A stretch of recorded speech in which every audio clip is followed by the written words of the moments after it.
to Yahoo Finance's flagship show, The Morning Brief. I'm Shauna Smith alongside Brad Smith, and let's get you the three things that you need to know this morning. Good morning, everyone. First up, the Federal Reserve cut its benchmark rate by 25 basis points. Fed Chair Jay Powell signaling a cut in December is still on the table, and also saying he's ready to defend the central bank following the re-election of Donald Trump. During his press conference, the Fed chief said repeatedly that Trump lacks the legal authority to demote or remove the chair or other senior Fed officials. Trump previously explored firing the Fed chief during his first term in the White House. Plus, Nvidia joining the Dow Jones Industrial Average, the AI chip giant replacing Intel on the exchange, marking a changing of the guard on Wall Street's oldest and most prestigious of stock benchmarks. The edition highlighting the winners and the losers of the race for AI dominance. Nvidia shares so far this year up more than 200% compared to a drop of nearly 50% for Intel.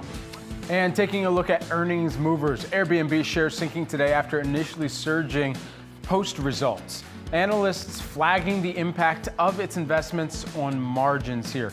Meanwhile, shares of CBS and MTV parent company Paramount, they are fluctuating, those shares are, after it reported big gains in streaming subscribers, but overall sales coming in below estimates due to declines in linear TV and film revenue.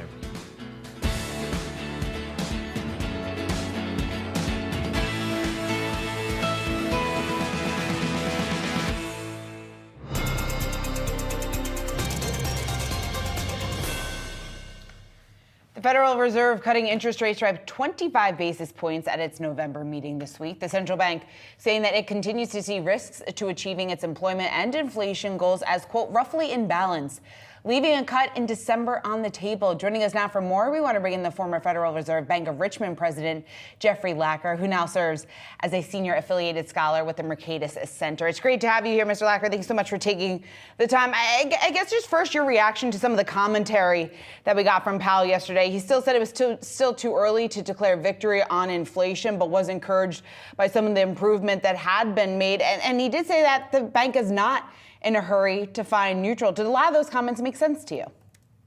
They do. I think there's a lot of uncertainty about what neutral is and how close to neutral they really want to be. So as he said, they're going to see the effect of their rates by its work. So they're going to just explore, take their time. I don't think they're in a hurry. I think they're in a good place now. I'd expect another cut in December unless something in the data breaks to the upside significantly. And I think, next year they're going to go gradually as far as they go. But I think that the terminus where they end up is uncertain. And I think they're right to keep their powder dry and not really commit to a given path and to back away from providing forward guidance, strong language about the direction and pace of rates. What do you make about their own assessment of their dual mandate right now, and especially what we're seeing within the labor market, and juxtaposed, or at least in tandem with, I should say, with the inflationary picture and stable prices? Well, so they've been concerned that employment was about to fall off a cliff, and I think that risk has receded dramatically since the worries emerged over the summer when the unemployment rate got up to 4.2 or 3%. I think they're going to hold tight. I think the labor market's in a really strong place. I think they have room to maneuver on that side. And I think the open question is whether inflation is going to trend down to 2% over the next year. It could get stuck at 2.5%, 3%. Seems to be about 3% now by some measures, 2.5% by some other measures. They've got some seasonal residuality to deal with, a little technicality, but and they've got wage pressures that are still wage rates that are still growing at rates inconsistent with 2% inflation. So they haven't gotten, they're like on the 20-yard line maybe, and they need to put it into the end zone on that. How do they do that? I mean, that's hanging tough, the big question. Yeah.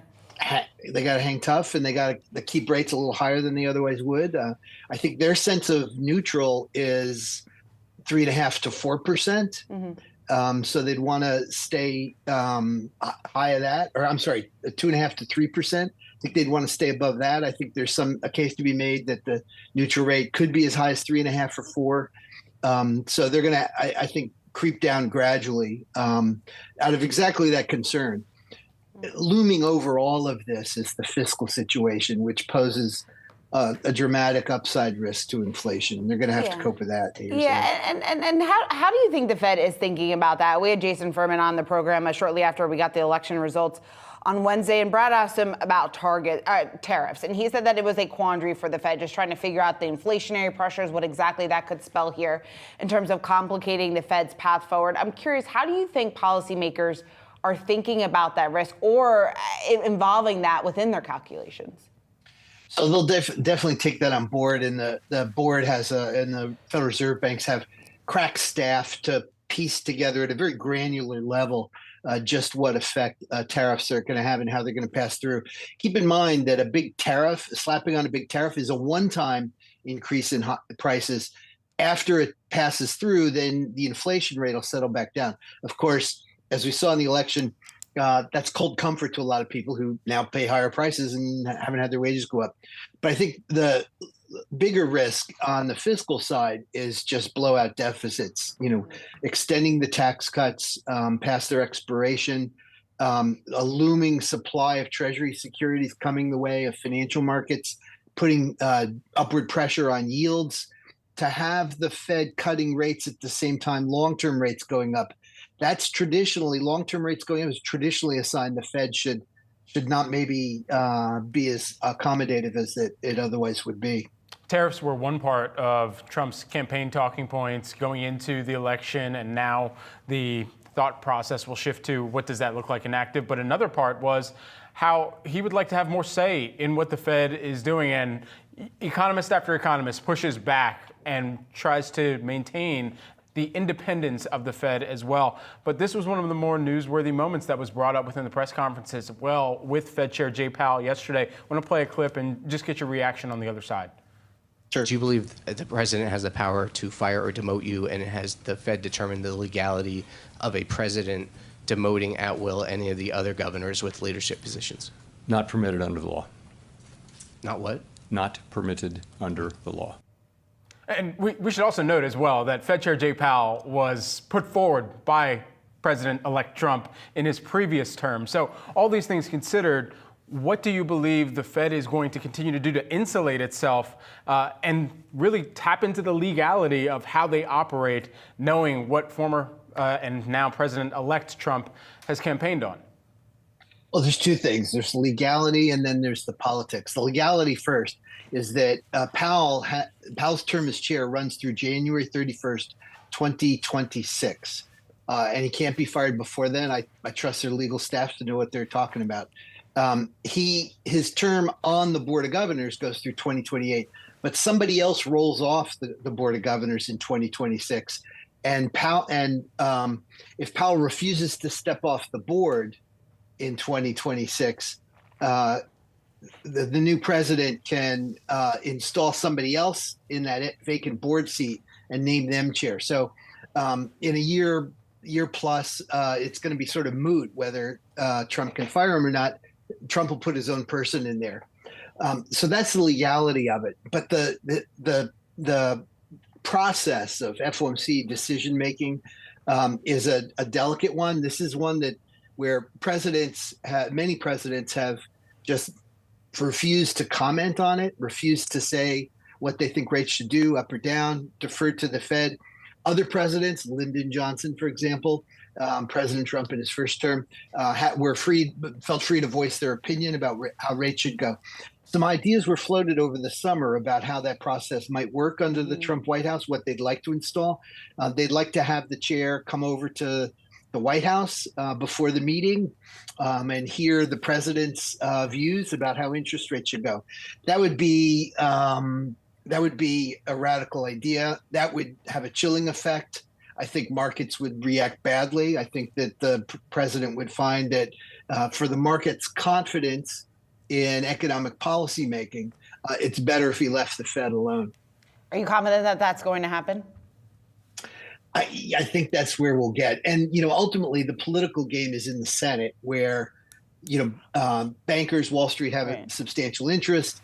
And Chairman Powell's had a great luck building alliances and support So the question is, can the new Fed chair build that support, have that support on the Hill, and resist the president's pressures? Jeffrey Lacker, who is the former Federal Reserve Bank of Richmond president, thanks so much for taking the time here with us today. My pleasure. Turning now to markets, we're taking a look at U.S. futures just about 20 minutes ahead of today's opening bell. As the Dow, the S&P 500, and the NASDAQ, you see them there on your screen. The Dow, the lone gainer as of right now, barely to the upside here. The Dow Jones Industrial Average and the index trades with a new member, we should note, Nvidia, the AI chip giant replacing Intel on that industrial average, whose shares have fallen nearly 48% this year.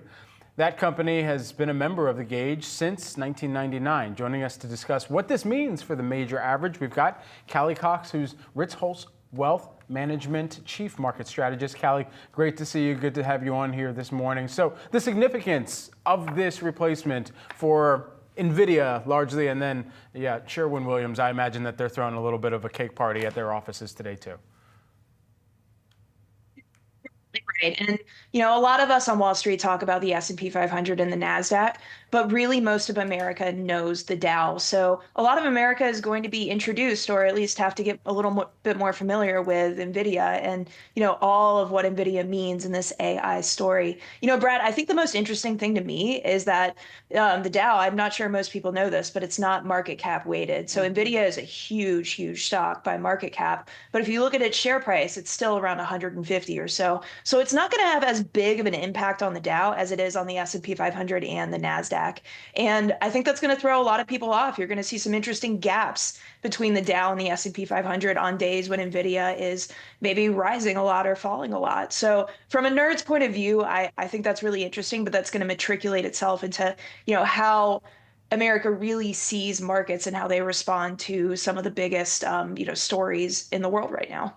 So, Kelly, it sounds like that is a great point, right? Just in terms of its influence and how that compares, or lack thereof, I guess, influence, and how it compares to the other major averages. I'm curious, and just in terms of maybe brand exposure, popularity, what this is going to do for some of the ETF funds going forward, just in terms of retail investor activity within this name. How do you think that kind of, does it at all really influence the AI exposure and the dominance that we could then likely see here for quarters to come?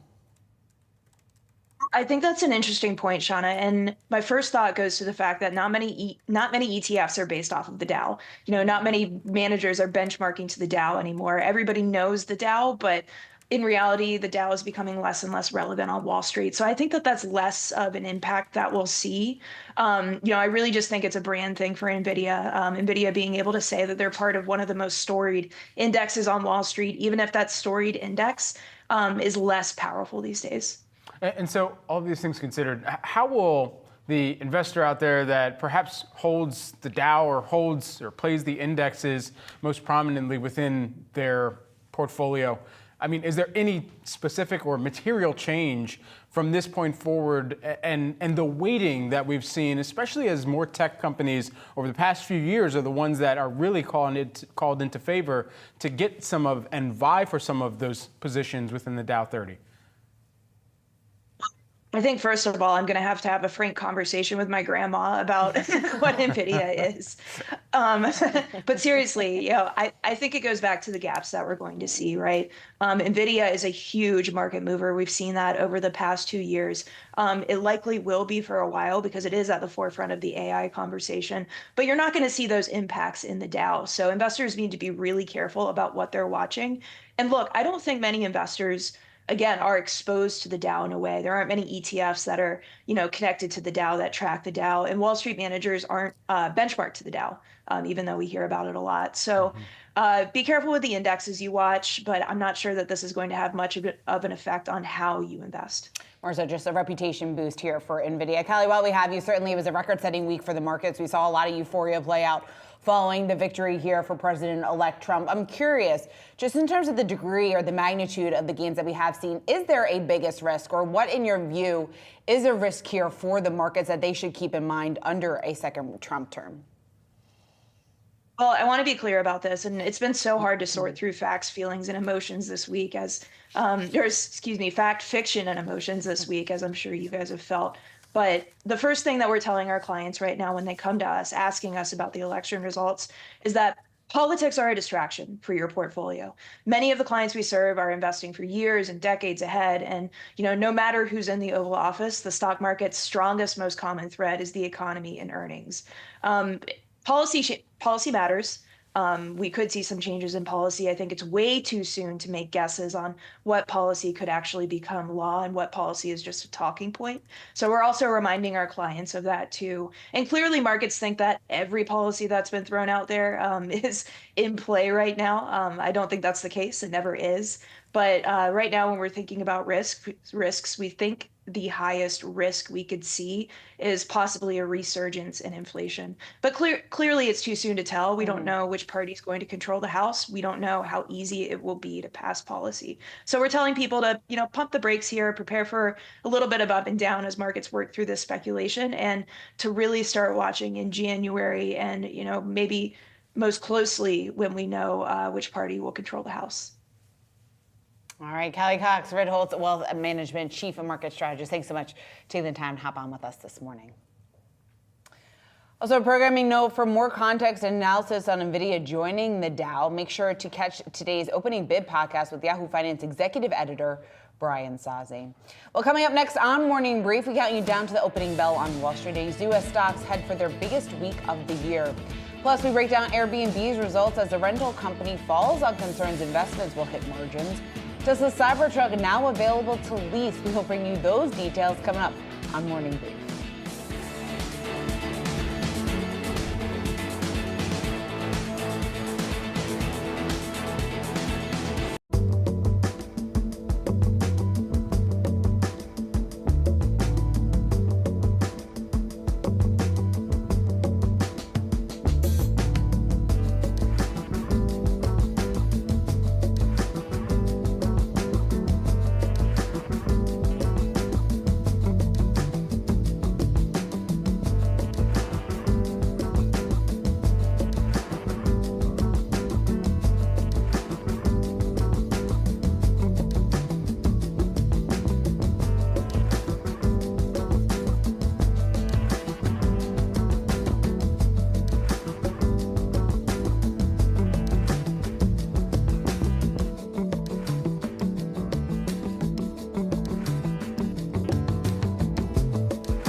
Now time for some of today's trending tickers. You can scan the QR code below to track the best and worst performing stocks of the session with Yahoo Finance's trending tickers page. Let's get to it. First up, Tesla now offering a lease option for its Cybertruck. Options start at $999 per month with $7,500 down. That's for the all-wheel drive model with a cash price of about $80,000. For the Cyber Beast model, leases will set you back more than $1,100 per month with that $7,500 down. Now, the cash price for that one, just under $100,000. What we should also note here is that the upfront cost, the $7,500 down, is essentially the same as the federal tax credit from the Biden administration's Inflation Reduction Act. All of these things considered, if you are able to kind of use your resources and be able to apply for and get that federal tax credit and then put that towards the down payment, then you could be looking at the at least for the lower model, $1,000 a month, rough figures here. And ultimately, over 3 years, I think that was the minimum here that you'd be signing up for. You're looking at about $36,000 over that time versus the full price if you were to pay that here. And it's above right now what the average is, according to some Experian data, for what people are paying and people are willing to pay on leased vehicles. And this has been declining across all credit tiers as of Q2 2024. It's somewhere between $586 to $601. That's the larger range that we've been kind of tracking at this point. So well above what the average consumer out there is paying. Yeah, it certainly is. And I think obviously this is very pricey. More so, though, I'm curious what this tells us about demand or lack thereof for Tesla. We know Tesla has yet to break out Cybertruck sales numbers. They lump them in with some of their other vehicles, the Model S sedan and the Model X SUV. But again, as we try to figure out exactly how big of a catalyst, if this is really going to be an ultimate catalyst here for the stock going forward, whether or not now that you have this option here for $1,000 a month, yes, that is very, very expensive for the majority of Americans, but you have to wonder whether or not that is going to significantly boost demand. I don't know, just given the price point and given some of the macro pressures that we are still facing right now. But again, it just shows you the fact that Tesla is taking different routes in order to boost sales of this vehicle. How ultimately this plays out down the line, I think, is anyone's guess. But I do think it has been interesting to see. Obviously, Musk has been very confident and touting the success of the Cybertruck, but the fact that we still don't have the concrete numbers, it's very hard for analysts to try to figure out exactly what that looks like. And also just given the fact that we did see such a backlog on so many of these, so many of the lots now for quite some time. You know, it's worth noting, Tesla actually already has a model that sits within the second most leased vehicle in the U.S. I mean, it's right now the Honda CR-V that's leading, followed by the Tesla Model Y, and then, of course, you got the Honda Civic after that. So all these things considered, Tesla already has a model that is very well leased within market. It'd be interesting to see what the demand is like, to your point, for this among consumers. All right, let's take a look at Pinterest plunging after issuing soft fourth quarter guidance, citing weaker demand from food and beverage advertisers. Still, the company beat estimates for the third quarter, with sales up 18% from a year ago. The company also announcing board approval for a $2 billion share buyback. A previous plan authorized $1 billion in share repurchases. But we take a look at the fact that the stock is under a pretty significant amount of pressure this morning, off the lows of the morning, but still off just around 11.5%. A lot of that having to do with that weak sales forecast. That is dragging the stock lower, especially given the fact that it is for the very important holiday season. I think one, it just tells us the fact that consumers obviously still feeling the pressure, but also some of the partnerships and some of the other initiatives that Pinterest has put forward, unable to offset some of this weakness. Yeah, spot on. One of the things that they've also noted is the macro headwinds over the past few quarters. They talked about this on the call, specifically within the food and beverage category. But it's interesting because they say that that's not unique to them, and if you kind of back that out, then you're actually seeing more consistent growth across those other categories.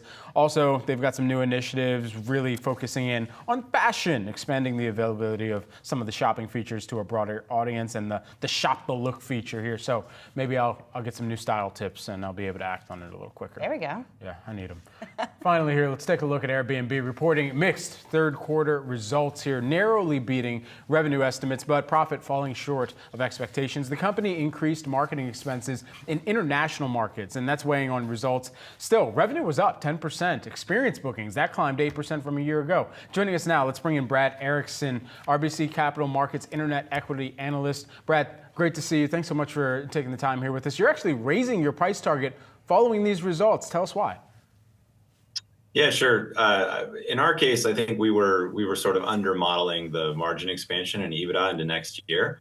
And so even though you mentioned it just a minute ago, they did take down the margin outlook for Q4 specifically, and I think that probably drops the street numbers. We were kind of already there to some degree, a little bit too much in this case, and so that prompted the price target increase.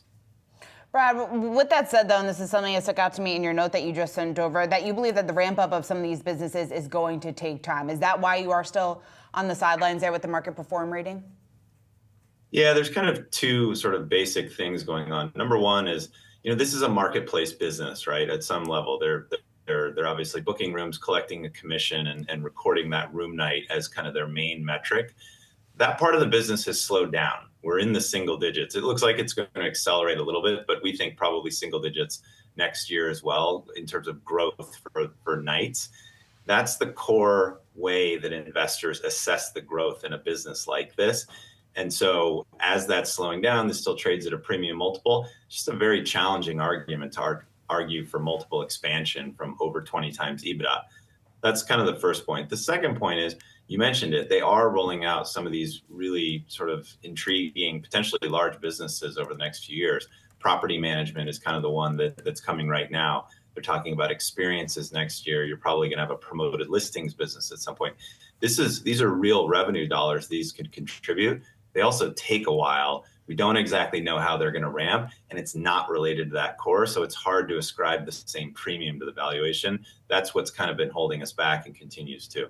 Brad, it's really interesting. When we were speaking with some of the airline CEOs earlier in the earnings season, and Delta CEO Ed Bastian telling us about some choppiness they were seeing in bookings going into the election and expecting that to unwind a little bit post-election. Now that we've, in the accommodation space, got post-election here, what does it seem like the companies like Airbnb are saying more broadly about the consumer mindset and willingness to travel and make some of these longer term reservations, especially coming off of last quarter when we had seen them say that lead time was shrinking a little bit, where people were booking closer to when they were actually taking the trip? Yeah. So generally speaking, from last quarter, when all these companies reported in July, the consumer seems to be acting marginally better. Which is good. You know, it's a theory at this point, but I think, you know, probably a bit of what was going on was people were on their vacations over the summer, feeling the high prices, maybe not being quite so bullish in terms of making their next booking for the holiday or for next year or whatever. For whatever reason, that trend kind of turned around. People's vacations finished up in late August, back to school in September, and suddenly they were back to booking. So I think from that perspective, that even obviously preceded the election. People didn't wait. Positive, generally marginally healthy trends for the industry. All right, Brad Erickson, RBC Capital Markets Internet Equity Analyst. Thanks so much for hopping on with us this morning. Thanks for having me. Coming up, the opening bell on Wall Street as the S&P looks to close out its best week of the year. That's coming up next on Morning Brief.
That's a look at the opening bell at the New York Stock Exchange and at the NASDAQ. The NASDAQ, you've got Crane shares ringing the opening bell here. Hopefully they get some funfetti on this Friday.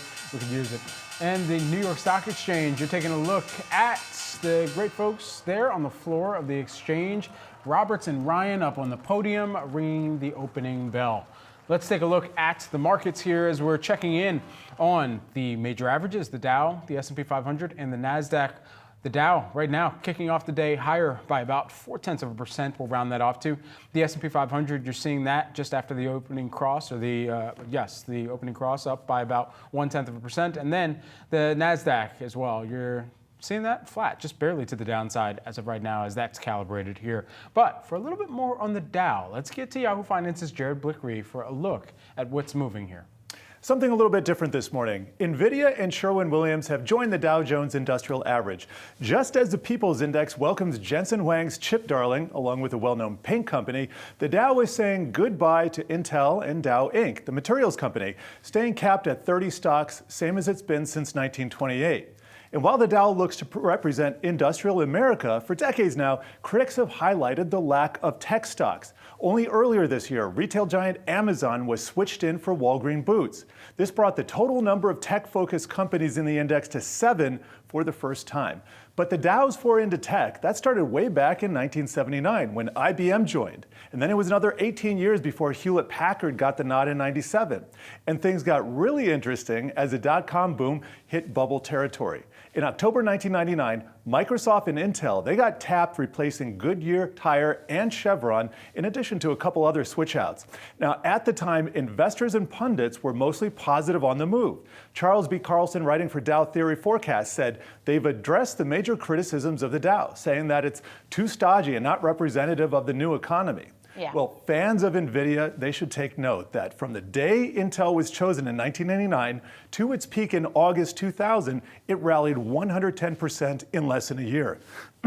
A similar rally in Nvidia would take it to about $285 a share. So note that this calculation is very back of the envelope.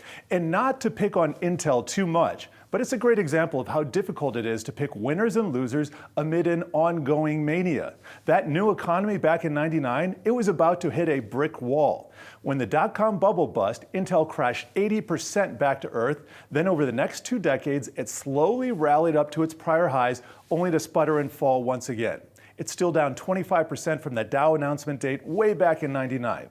And Microsoft has done a lot better since 1999, up over 900%. But all those gains came after 2014. The stock was dead money for a decade and a half. So who's calling the shots for these big Dow decisions anyway? Back in '99, it was basically 2 Wall Street Journal editors who got together and made the calls. Nowadays, the Dow is managed by S&P Dow Jones Indices, and they maintain an index committee to manage the components. In general, the committee is looking for U.S.-based companies that have excellent reputations, that show strong growth, and that have also generated widespread interest among the investing public.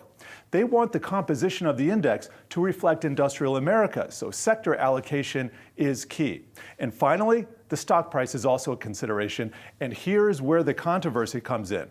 Now, the Dow dates all the way back to the 19th century, long before the age of computers or even modern calculators. So as its name says, it's an average. Stocks with higher prices influence the index more, which is quite a bit different than just about every other index on Earth. The NASDAQ and S&P 500, they weight stocks by value or market cap. But back to the present, Sherwin-Williams stock is about $385, while Nvidia's is $150. That means that what happens on a daily basis in this barely $100 billion paint stock is going to be 2.5 times more important than Nvidia, which is now, by the way, the largest stock in the world by value at $3.6 trillion. Investors don't need to worry about fund flows around this index change. There's very little ETF and mutual fund money that tracks the Dow, so this move is more about the cachet of being a part of the world's most famous stock index, the People's Index. Welcome to the Dow, Nvidia, and Sherwin-Williams. All right, Jared, thanks so much for breaking that down for us and putting it in context. We want to continue this conversation and discuss the impact of the index funds or lack thereof, and bring in Howard Silverblatt. He's S&P Dow Jones Indices Senior Index Analyst. Howard, it's great to have you here. And I guess just walk us through the thought process here of why adding Nvidia to the Dow makes sense at this juncture. Well, in order to add Nvidia, obviously you had to take something out. Intel was a difficulty. The issue was in the low 20s, and because it is a price-weighted index, it did not have a material impact on the index when it was moving. Didn't represent the weighting within the index where we wanted to. Nvidia, on the other hand, even though it is less than the average, stock in there comes in at about number 22, does better represent the field and has more of an impact on the index. Again, the index is price weighted. As is mentioned, Sherwin-Williams has a lot more weight than Nvidia, yet Nvidia is $3.6 trillion, the largest public company in the world. So again, the Index Committee was looking to keep representation in the not just technology, but within the semiconductor field on there, and it has done that. We currently have about a little over 19.4% of the index weighting in the Dow in information technology. Is the market value significantly more? Yes. If you look at Apple, Microsoft, and Nvidia, it's over half the actual market value, but the S&P 500 weighting is different than the Dow. The Dow gets market weighted. So those issues, which would be over half if we market weighted, is only about 11%. So again, the weighting is very important here, and the price. And Nvidia, again, comes in on the lower side of the weightings, but it represents the field and keeps us within the technology where we need to be. You know, as you think about a rotation like this and a swapping of companies, both for Nvidia and for Sherwin-Williams making their way into the Dow, the committee who oversees this has often been looking at how to make sure that this remains a modernized index here and reflects the modern economy. Are there other names that you anticipate could be on the chopping block in the near future? We do not comment on potential changes on there. It's actually the market that makes the determination, how it moves up and down, what goes in and out to some degree. The committee then looks at that and decides what actions, if any, have to be done. Again, on this kind of a situation, one of the bigger items, you mentioned Sherwin-Williams. Well, before we had Dow, the materials weight was less than 1% in the index. Now it's 5% because Sherwin-Williams is such a higher weighting. That's a big change, mathematically within the impact an issue has on the index. It is the sixth largest in there. So again, the market itself is making the actual pricing and the determination. The index committee looks at that, translates it into an index and says, what do we need to do to best reflect what the market is doing? Howard, I'm sure you do have some data on this, but just in terms of the inclusion of Nvidia or past stocks here within the Dow, any impact that will likely have on performance, on perception? What do we typically see? Well, some of the attributes definitely change. The PE gets slightly higher. The yield comes down a little bit. But again, the Dow, even at about 1.6% adjusted now, is about 1.75 prior, is still significantly more than, let's say, the price-weighted S&P 500, which is about 1.25. So yields go down a bit. You're paying a little bit higher. But the issues are reweighted at this point in time because you've taken out a low-price stock, Intel at this situation, put in higher prices. So it is a material change in how the impacts go. The rule of thumb right now for any issue that changes $1 in the index based on the new divisor and the new setup here is that the index moves 6.15 points for every dollar any issue moves. And that helps in order to figure out who's impacting what. The old number was 6.55, so it's had an impact on those.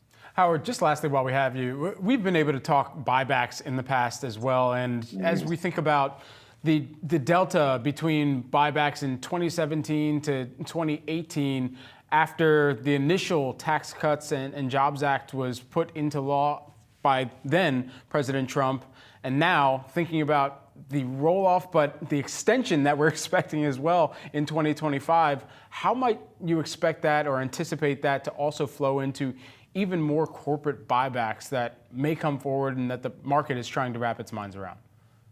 Well, we're in a good month to discuss that because November is typically a very busy month for buybacks at this point in time. Also, we have the tax, you mentioned the tax situations for the 2017 expiring on the table, and very likely is an increase in the taxes on buybacks. Currently, it's 1%, having about a 0.48, 0.47% impact, half a point. It's costing the S&P 500 as far as taxes go, but definitely an increase is expected. It's on the table. We feel about anywhere about a 2.25% to 2.5% tax rate would have an impact on buybacks, and therefore reduce the amount of buybacks when you and therefore reduce the impact that buybacks have on EPS. Remember, when you reduce your share count, your EPS go up.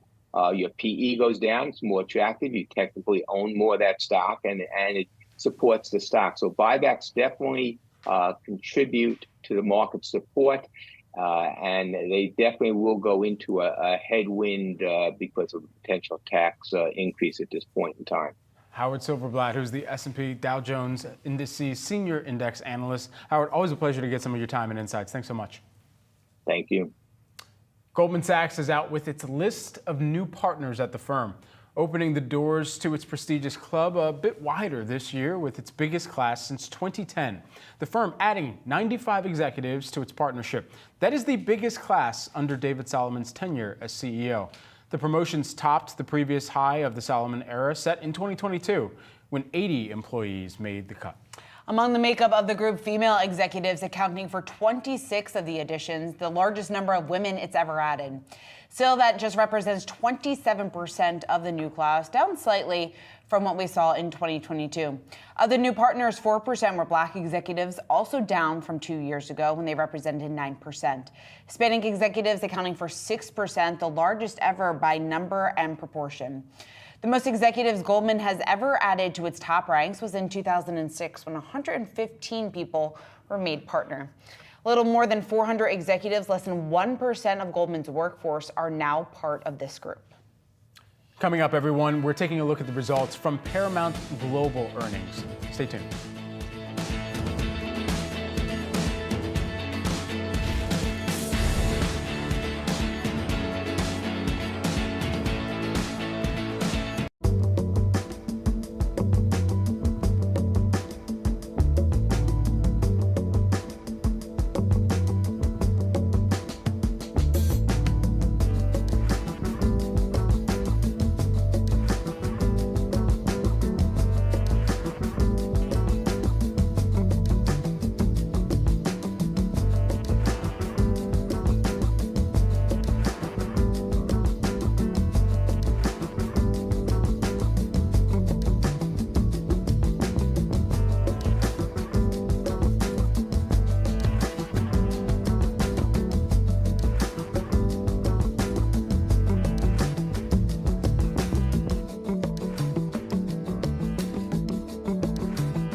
Shares of Paramount Global trading lower after reporting third quarter earnings. Paramount missing analyst expectations on total sales, but it did see an increase in its streaming business. That's as the entertainment company prepares to merge with Skydance Media. That's expected to close in the first half of next year.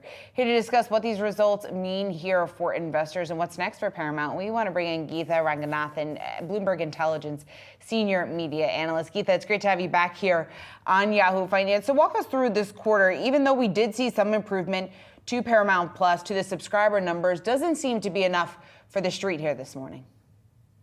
Yeah, absolutely. Thank you so much for having me. So they did report actually really good results in the streaming business. And remember, the big number that we're all looking for from the media companies now is not so much subscriber growth. It's really more about the turn in profitability, because all of these streaming services have been losing money hand over fist, but have now kind of made this shift, this pivot to focusing more on cutting costs and enhancing profitability. And that's exactly what Paramount Plus did. This was the second straight quarter that they actually posted positive profits. That's after, posting something like $2 to $3 billion in yearly losses in their streaming segment. So definitely they've made some meaningful improvement. I think what has really spooked investors is that despite the fact that they're making some really good strides in the streaming profitability objective, they did say that in the fourth quarter, they were again going to revert back to losses in the streaming segment before we see signs of profitability again in 2025.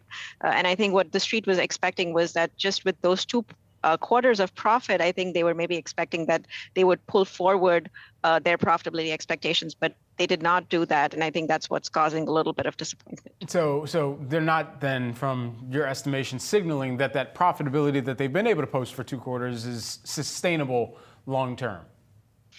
It is sustainable long term. It's actually not more sustainable in the short term. So in the fourth quarter, they're going to see losses before, getting back on track in 2025. So it is a bit lumpy, and this is, a factor of the content titles that they have releasing, as well as, launches, marketing expenses, and so on and so forth.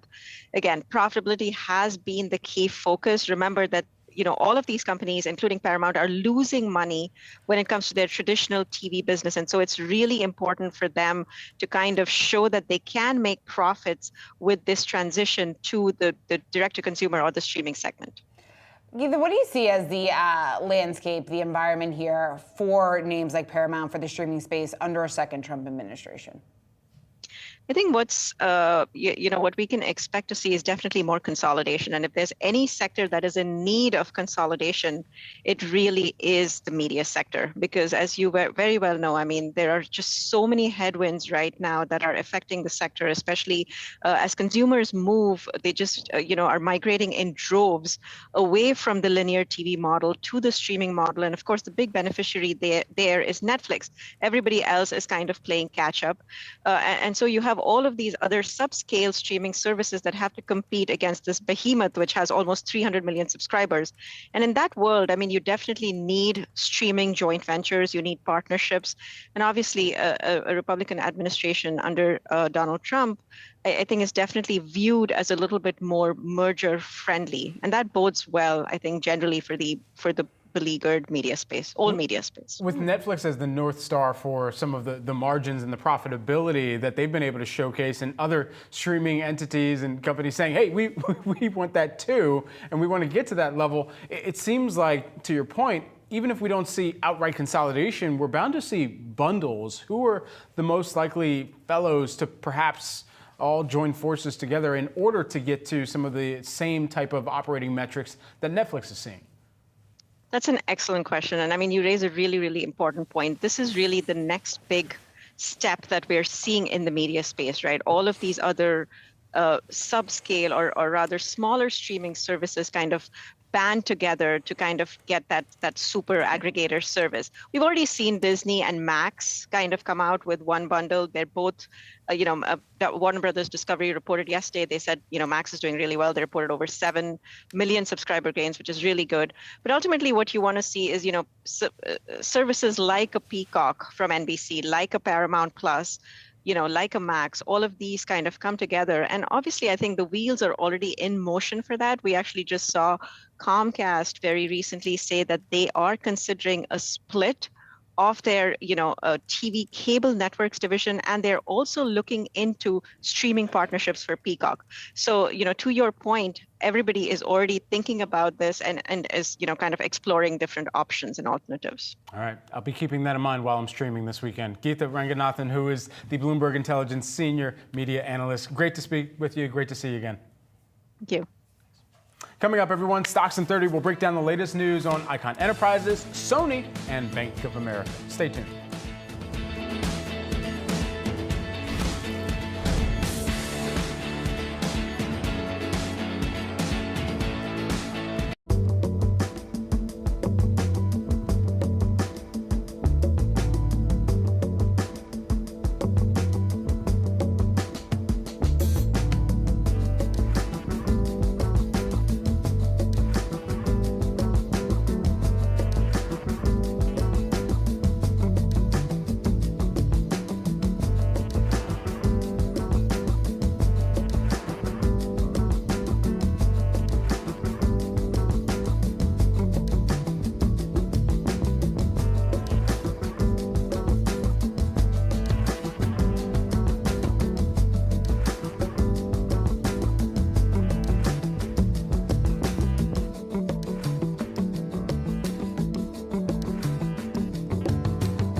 We're taking a closer look at some trending tickers this morning, and we're doing it in 30 seconds each. Let's go.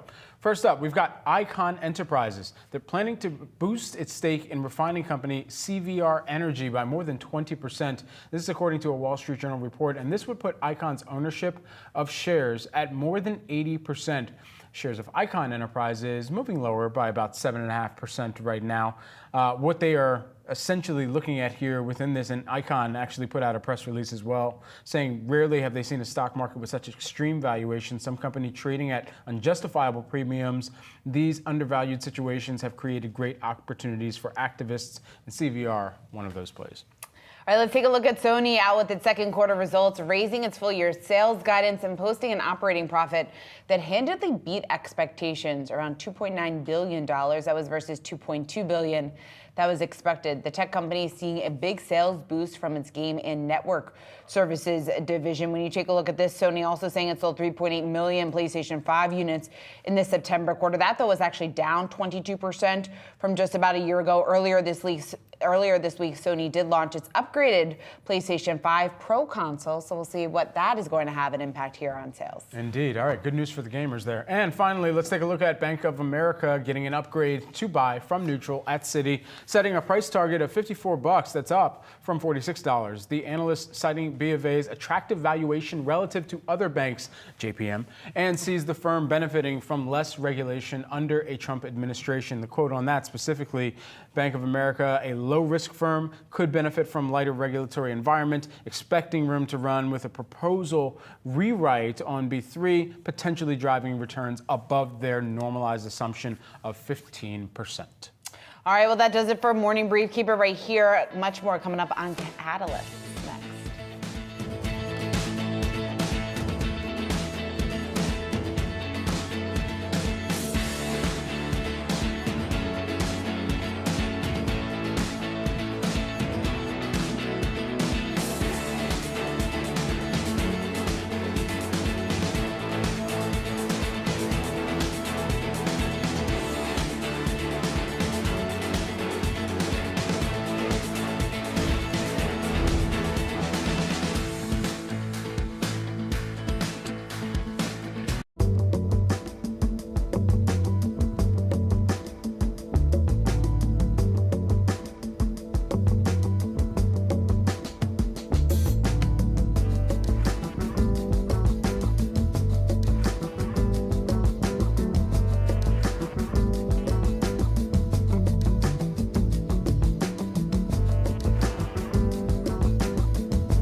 Welcome to Catalyst. I'm Shauna Smith. We're 30 minutes into the U.S. trading day. Let's get to the three catalysts that we're watching this hour.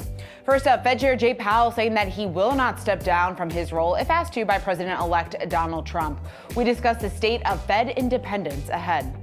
Plus, earnings season continuing. We will break down results from Affirm with the company's COO and speak to DraftKings CEO Jason Robbins after the company cut its forecast for the full year. And China unveiling massive stimulus measures to shore up its economy. We break down the $1.4 trillion plan as markets are showing some signs of disappointment.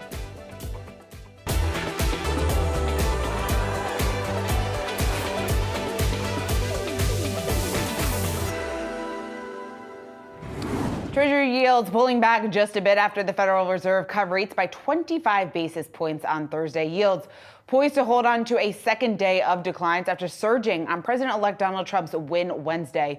So how should investors be positioning through year end? I want to bring in Brian Railing. He is the head of global fixed income strategy at Wells Fargo Institute Investment. Brian, it's great to have you here on Yahoo Finance. So we have it up here on the board. You've got the 10-year yield pulling back just about another 4 basis points here this morning, right around that 4.3 level. How are you making sense of the action that we've seen in the bond market this week? Well, I mean, this makes sense, right? I mean, we've seen the trend of higher yields even before the election as markets kind of anticipated the outcome. And then, of course, the reaction after. You know, many of the President-elect Trump's policies are somewhat inflationary when you talk about tariffs, you talk about further tax cuts, et cetera. And so, you know, that's got the bond market a little nervous. But again, I think you also have to contrast that with the fact that one of the major items he ran on was to keep inflation down or bring inflation down. So, you know, we'll see how those somewhat conflicting messages end up being implemented over time. So, Brian, as we do try to work through the conflicting messaging that we are getting from President-elect and his team, I guess, what does that tell us just about the volatility that we could continue to see as a result then in the bond market? Yeah, I mean, you know, earlier in this year, the 10-year was almost at a 4.75, right? So we've seen volatility this year, well before the outcome of the election was known.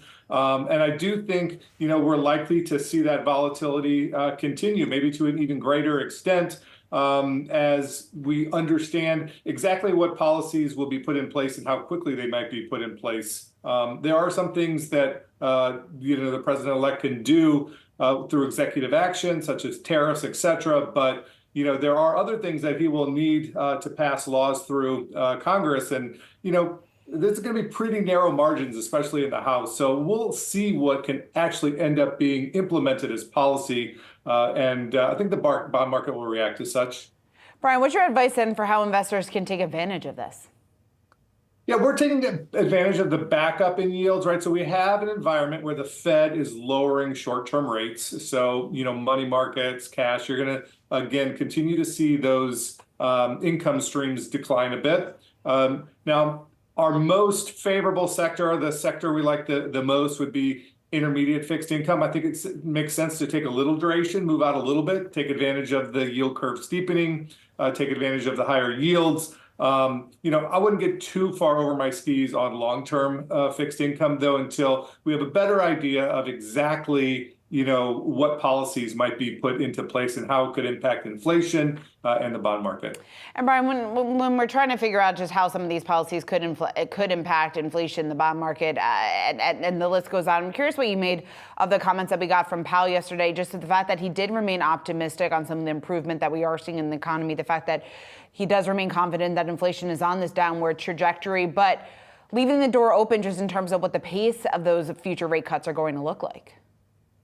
Yeah, I mean, the Fed is going to react to the data. They're not going to react to, you know, campaign promises, other things, speculation, et cetera. So the Fed is trying to get to a neutral rate. You heard that from Powell yesterday. We're currently kind of above that level in restrictive territory. I don't think the Fed is in a hurry to get to the neutral rate just because the economy, as you mentioned, is doing quite well. So I would think we'll continue to see a slow pace of rate cuts as long as the data continues to support it, as long as the economy remains relatively healthy until the Fed feels that they have achieved that neutral rate. Brian, what's your assessment just in terms of, as we do wrap this up, the biggest takeaways from the market this week obviously was the announcement that we got from the Fed yesterday, and then also the decision that we're getting on the 2024 election. It's clear as we have seen the market's reaction play out, but what would you say is the biggest risk here as we look ahead to 2025 with the second Trump administration? Is there a biggest risk that is posed here to the markets?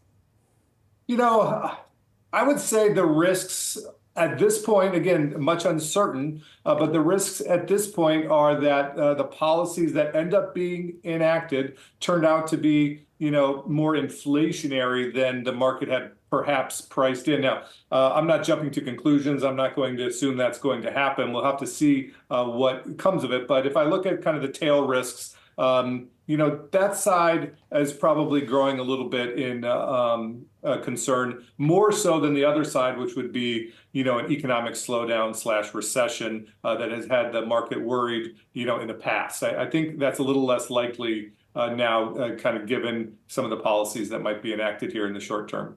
All right, Brian Railing, Wells Fargo Investment Institute, head of global fixed income strategy. Thanks so much. Right, thanks. Rate cuts weren't the only focus at yesterday's Fed meeting. Federal Reserve Chairman Jerome Powell defending the central bank's independence when asked if he would step down by President-elect Donald Trump. The Fed chief giving a blunt answer in response to the question. Yahoo Finance Fed correspondent Jennifer Schomburger has the latest. Hey, Jen. Good morning, Shauna. That's right. Fed Chair Jay Powell says he would not step down from the central bank if President-elect Donald Trump asked him to leave, simply saying no. When pressed by reporters on Thursday during a press conference on what legal authority Trump has to fire Powell or other top Fed officials, Powell currently responded, quote, not permitted under the law. Do you believe that the president has the power to fire or demote you, and has the Fed determined the legality of a president demoting at will any of the other governors with leadership positions? Not permitted under the law. Not what? Not permitted under the law. May fire, under the Federal Reserve Act, a president may fire a Fed chair for just cause. That some lawyers say that the definition of that would be malfeasance.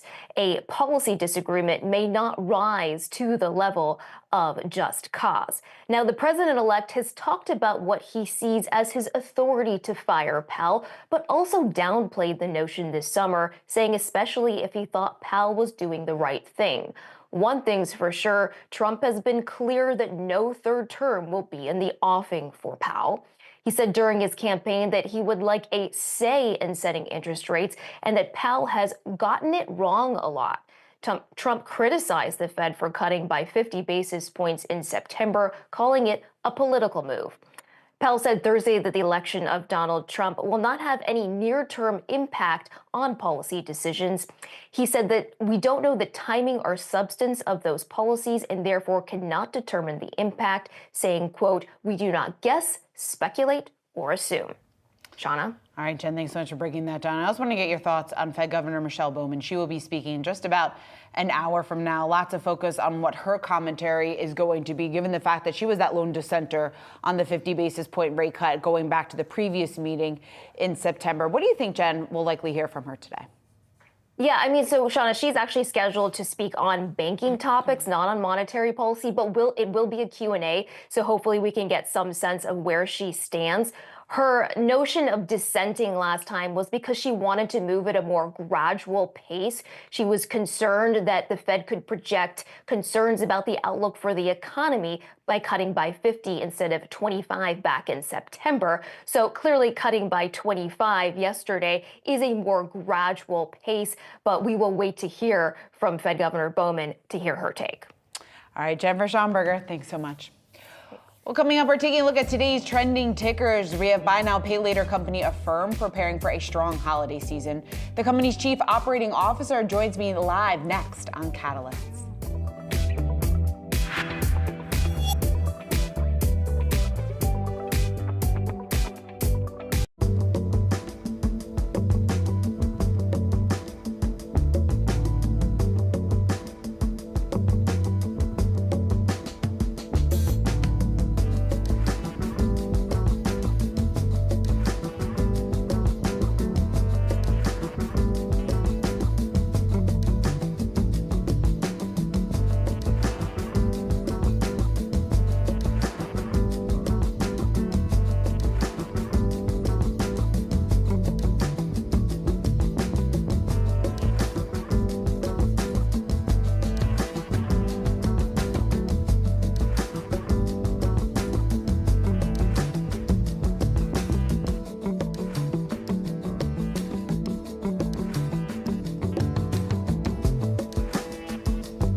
Now time for some of today's trending tickers. You can scan the QR code below to track the best and the worst performing stocks of the session. That's at the Yahoo Finance's trending tickers page.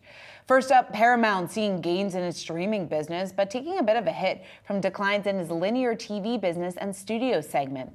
Yahoo Finance's Alexandra Canal joining us now with a closer look at these results. Ali, help us make sense of this. Yeah, so similar to what we saw yesterday with Warner Brothers Discovery, strength in streaming, but declines in linear television, and that pressured revenue in the quarter. Revenue coming in at $6.73 billion, missing consensus estimates of $6.95 billion, and was also a 6% year-over-year drop. Earnings did beat 49 cents a share compared to the 23 cents analysts polled by Bloomberg had expected. This was also an improvement over the prior year. So we can start with the good news there with streaming. Second quarter in a row of quarterly profits. We saw a gain of 3.5 million subscribers, an 18% year-over-year jump in streaming advertising revenue. So overall, things are looking good in streaming. On the earnings call, management did warn that in the fourth quarter, you're going to see losses again in that division, but they've reiterated previous guidance that by 2025, you will see domestic profitability for Paramount Plus. So that's the good news. The bad news is the TV side. Year over year, we saw linear revenue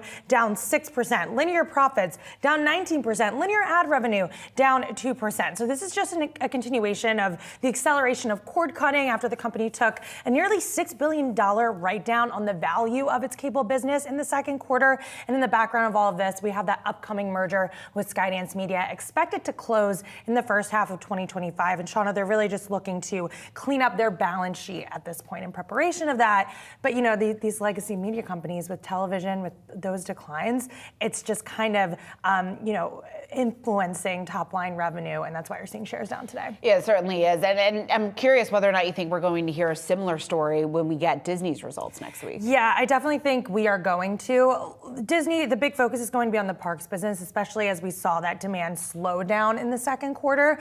But we're going to have a little bit of lumpy data, I would say here, because we had Hurricane Helene, we had Paris Olympics, which could have influenced things overseas. So slower park demand, I think, is going to be taken with a grain of salt. So it might be a bit hard for the visibility of that. In linear networks, though, yes, we should see affiliate fees decline. We should see, the struggle there as more consumers cut the cord. But on the flip side of that, with the streaming business, we've continued to see momentum there. There's been recent price hikes. There's been password sharing crackdown, so profitability should improve across the board there, especially with the outperformance of Inside Out 2, along with Deadpool versus Wolverine, which came out on the studio side of the business. So it's going to be an interesting quarter.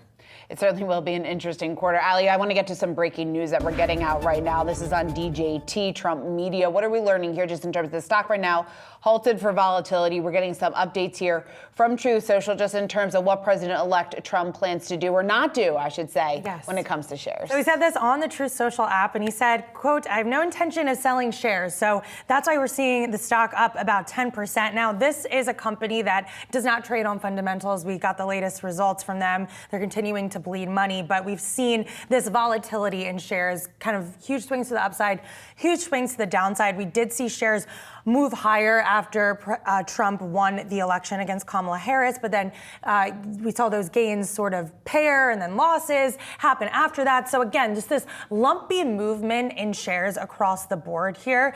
But obviously, whenever you hear from the soon-to-be president for round two, you're going to see that share reaction. So the confidence there from these investors that he's not going to sell his shares. I mean, he maintains a 60% stake in the company, is billions of dollars that he could cash in.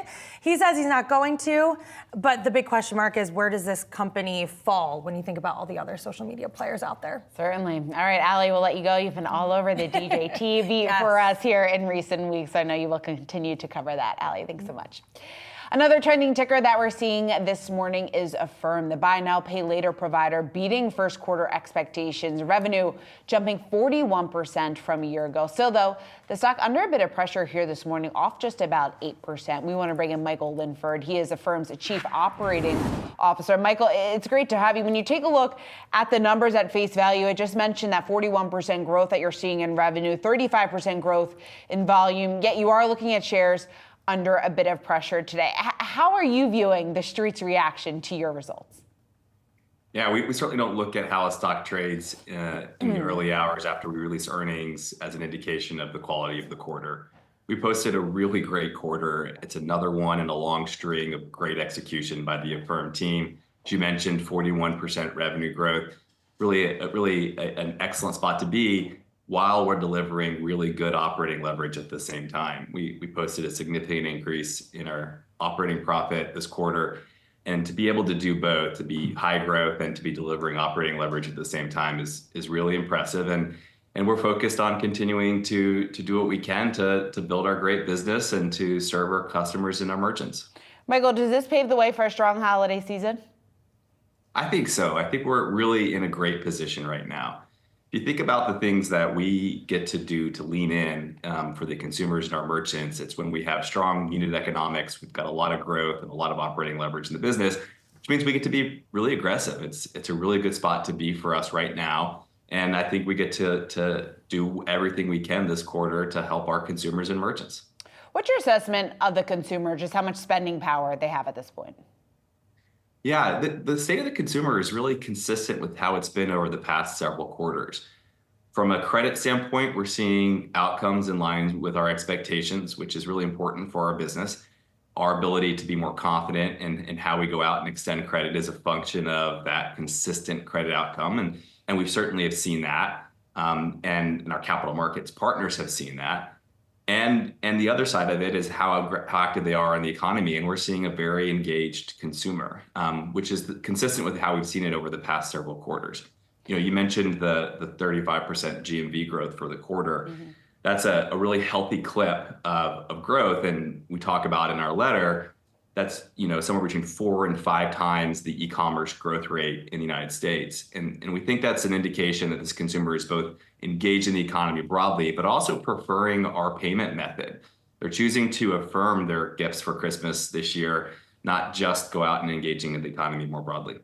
Michael, I'm curious how you're squaring that with the delinquency ratios. Seasonally, they are a bit higher, up about 40 basis points. It doesn't sound like, at least from your assessment, that you're considering this as a worrisome signal. I guess why not? No, it's in line with their expectations. There's not a delinquency ratio that's good or bad. What matters is how able you are to predict them. The other thing I'd note, and we include this in our shareholder letter, would encourage investors to go read it. If you look at our credit trends versus the broader credit space, the unsecured consumer space, Affirm continues to lead the pack. And so we feel like we're definitely in a really strong position relative to the economy more broadly, and credit outcomes are in line with our expectations. And that's true for us, and you see it in our business results and our strong unit economics, but you also see that in the capital markets. The people who buy and fund these assets are really engaged with us right now. They see the quality of the credit outcomes that we're generating, the consistency of the credit outcomes that we're generating. And when we get credit for our credit outcomes in the capital markets, our business really does hum. Michael, it's a business that's expanding relatively quickly. You have a dominance here. You're a dominant player within the space. Just looking at your global footprint, you're starting to expand, right? And that is certainly a priority, it seems like, for Affirm down the line. I'm curious how much opportunity you see in the global expansion plays and how much that's going to play into your future dominance here within this space. Yeah, we do have a market-leading position in the United States. One of the things that we showed in our letter this quarter is that we'd estimate that we're half the revenue of the buy now, pay later space in the United States. We're about a third of the GMV, but half the revenue. And the reason why we have more revenue share than GMV share in the US is because we provide the most valuable product to the consumer and to the merchant base here. And so when we talk about global opportunities, we talk to merchants in new geographies like those we're talking to right now in the UK. And they're excited because they see the value of the product that we bring to the US, and they're excited to see how we could bring that to their markets. And the merchant reception that we've had early in the UK is exceptionally strong. And that's partly why we have so much confidence in the next geographies. And we've talked about Europe as a next area for us to go to. And we're excited to go build our business in as many countries where the consumers are voting with their wallets for the better, more honest financial products that we can bring to the market. And we're confident in our ability to continue to build the most valuable products. And yet, I should point out, the opportunity in the United States remains very, very large. We always like to remind folks there's $1 trillion in credit card balances in the United States. Those are all, we think, addressable for Affirm. We think consumers are better off if they choose Affirm and our simple, honest financial products versus the risky products that involve late fees and compounding interest and a lot of fine print. And we think that opportunity in the United States remains very, very big. But because we have such a strong position here, we're able to lean in and chase new geographies as well. Michael, before we let you go, let's focus a little bit more domestically, talking about a second Trump administration. I'm curious, from your view, is that good news here for Affirm? Why or why not? We're able to operate really with any political system and any elected officials. Our focus is on serving consumers and merchants. We don't really have a point of view on who's in office. Right. The thing that matters most is that we deliver honest financial products to consumers, and the consumers need those. And we think that so long as the consumer is healthy and engaged in the economy, we're going to be there to support them. Right, but Michael, does it change at all your strategy just in terms of M&A? You were just talking about expansion, just how you're thinking about growing your footprint? No, M&A has never really been a big part of our strategy, and I think those conversations where it really is relevant for a lot of other players involve regulator scrutiny around M&A, and we're just such a small player that we don't spend a lot of time worrying about regulator attention to any M&A. Interesting. All right, Michael Linford, Affirm's Chief Operating Officer. Thanks. Thank you.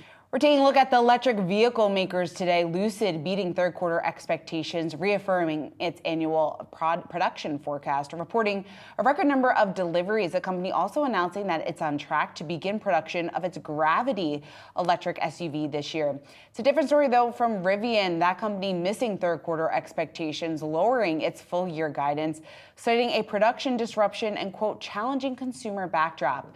We want to bring in Greg Migliori. He's AutoGuide.com's editorial director. Greg, it's great to have you back here on Yahoo Finance. Let's start with Lucid, because we did see that smaller than expected adjusted loss here for the third quarter. I'm curious what you see as the road ahead for the company, as they do seem to be gaining at least a little bit of traction here, especially with the beginning production of their next vehicle here, or reservations. Hey, good morning.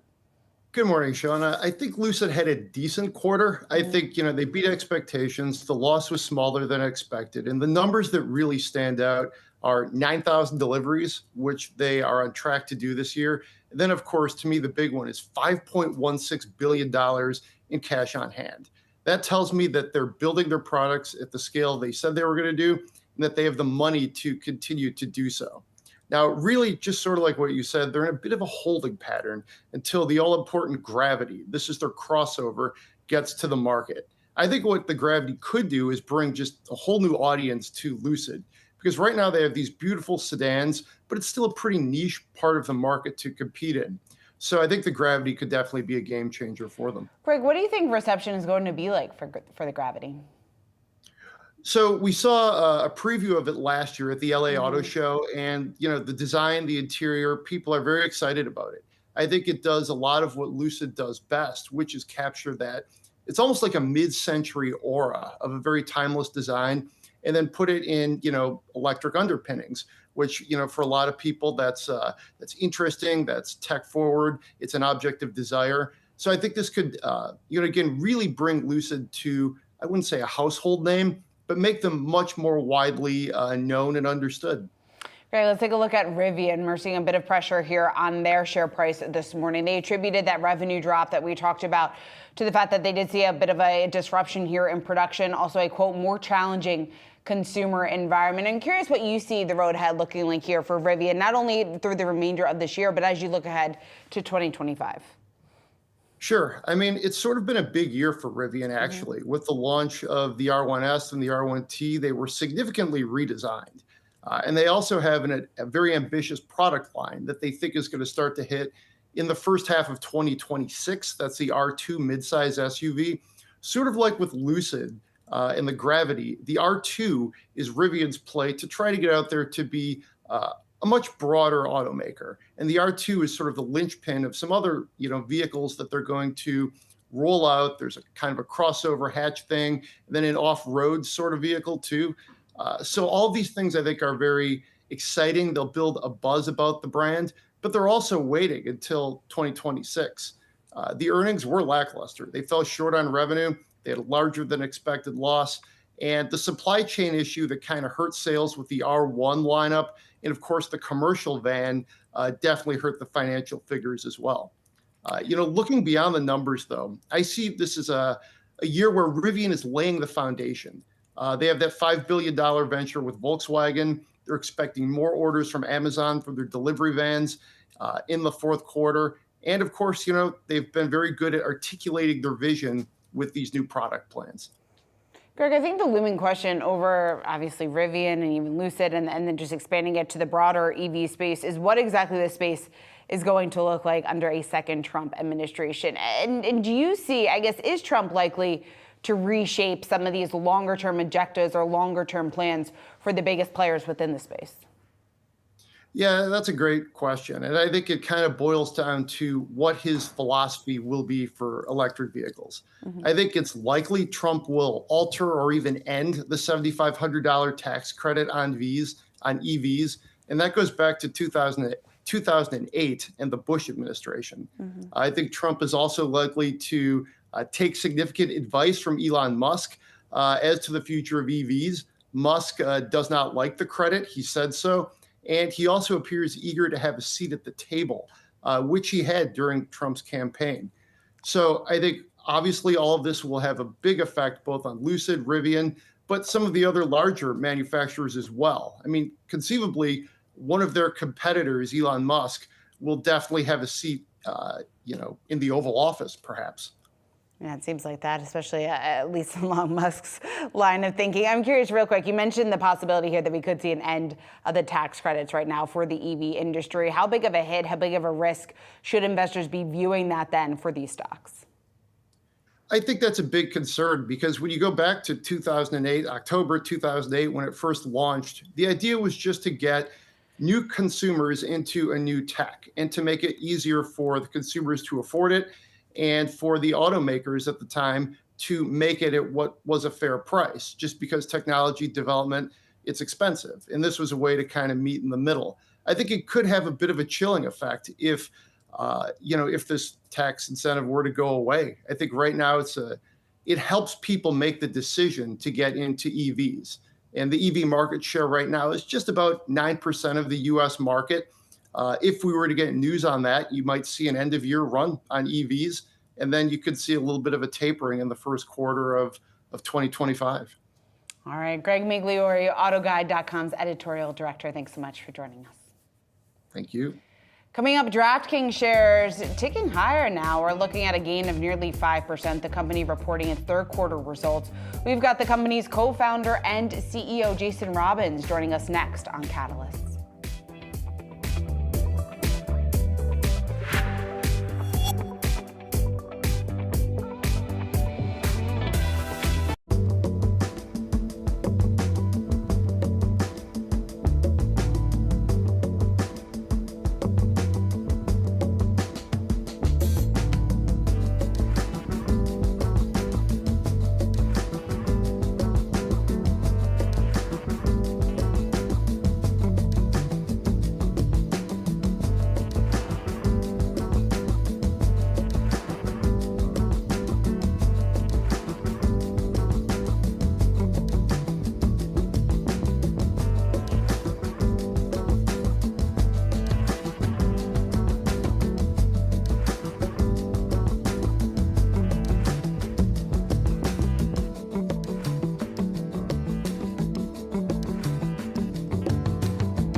Shares of sports betting platform DraftKings ticking higher today after the company reported earnings results where it did cut its sales and profit outlook for the year. Yet you are looking at the shares moving to the upside now, reversing some of those earlier pre-market losses. You're looking at gains of just about 4.5%. We have Jason Robbins. He's the CEO of DraftKings on to discuss. And Jason, I'm curious how you would characterize some of the trends that you're seeing within your business.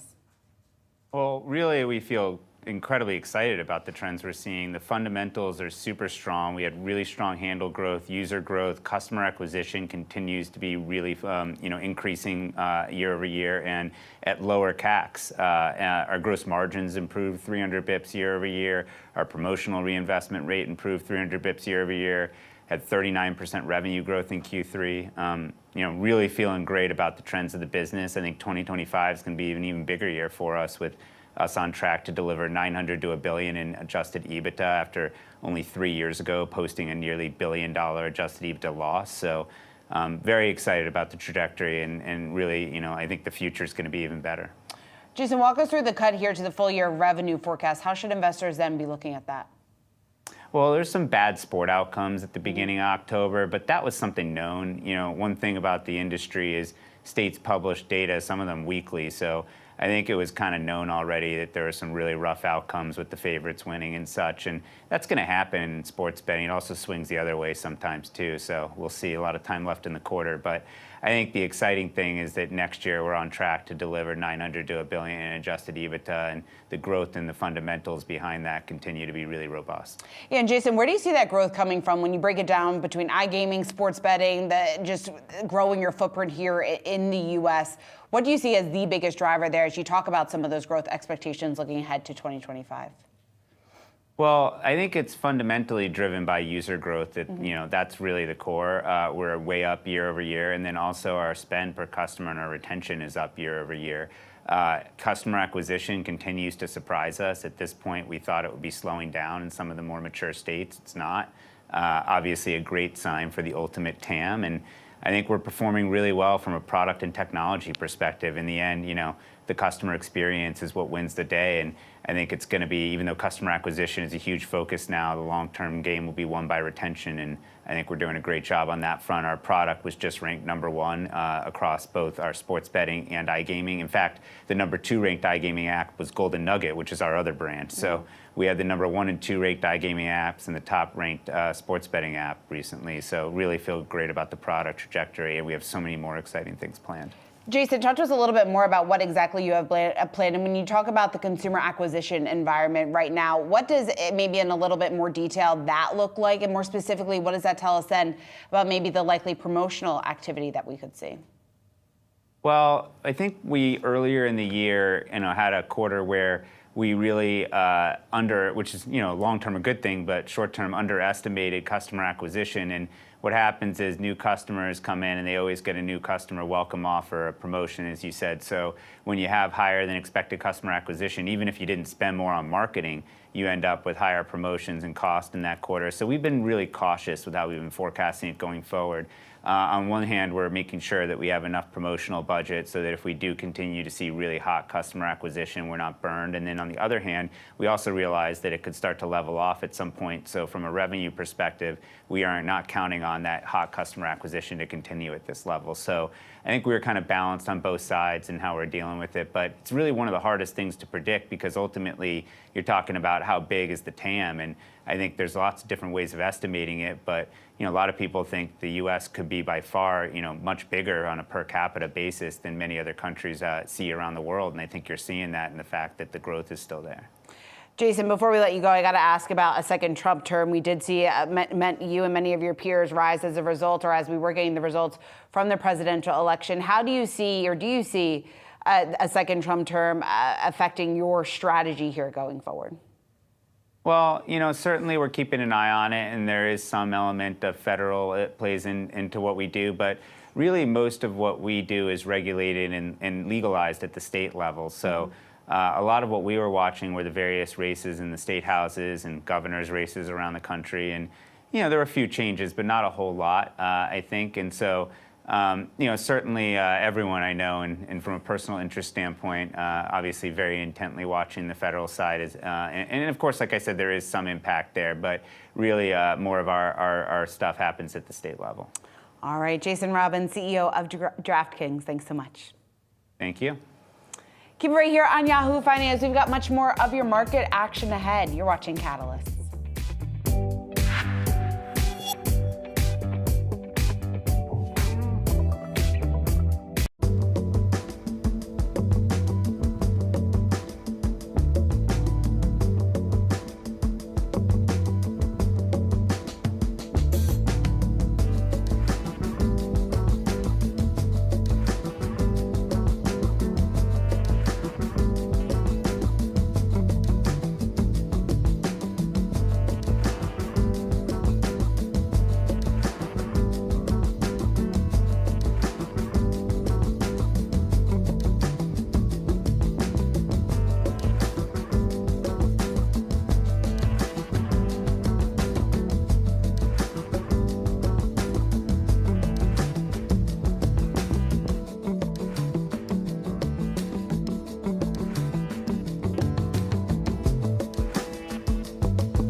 Chinese stocks closing lower after the country announced a $1.4 trillion debt swap program to help support the world's second largest economy.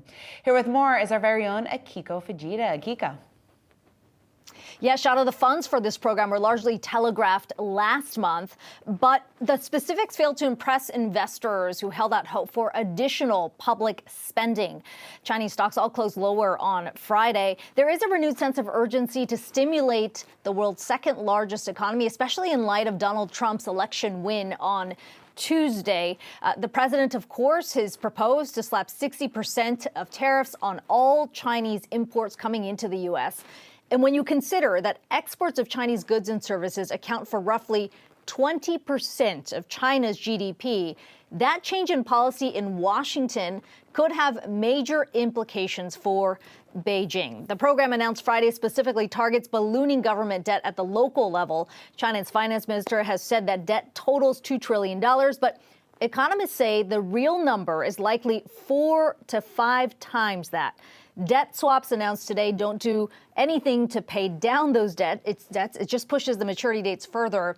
Investors have held out hope for fiscal stimulus, piled into the market in anticipation of Friday's announcement.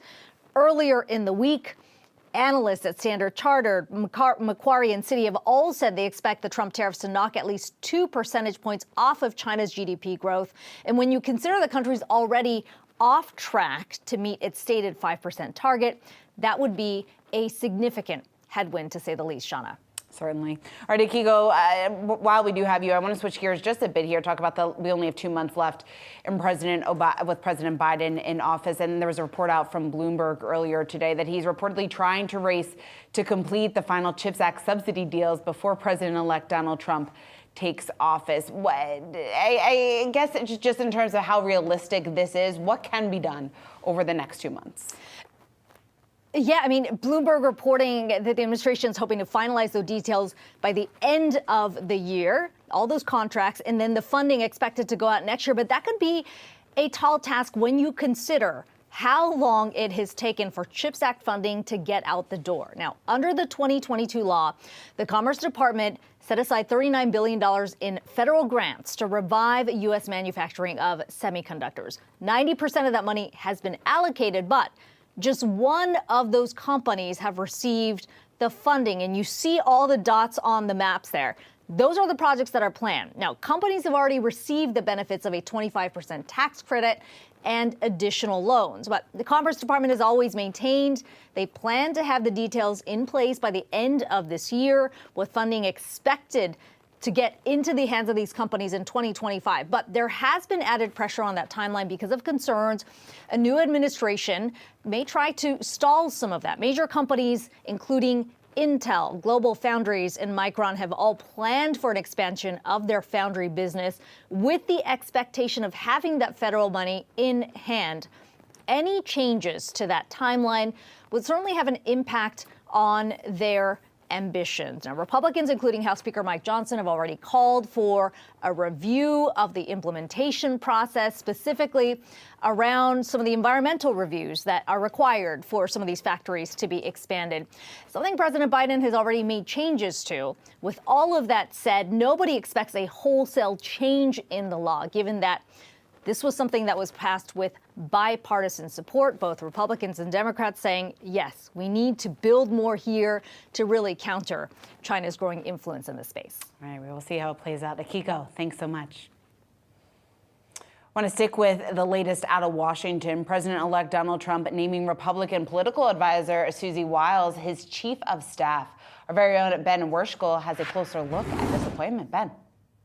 Hey, Shauna, morning. Yeah, so a few facts about Susie Wiles, if people don't know who she is. So she is a widely respected political operative who's kind of been on the scene for a long time, but is very, very press shy. There was even a moment at Trump's victory speech, you can see a picture of it there, where he asked her to speak and she wouldn't speak. She left it to her co-campaign chair, Chris LaSavita. But she's really well known inside political circles for sure. She's had a long career in politics, especially in Florida politics. But one thing people are going to be watching closely is that she hasn't spent a lot of time in Washington doing the kind of Washington inside game.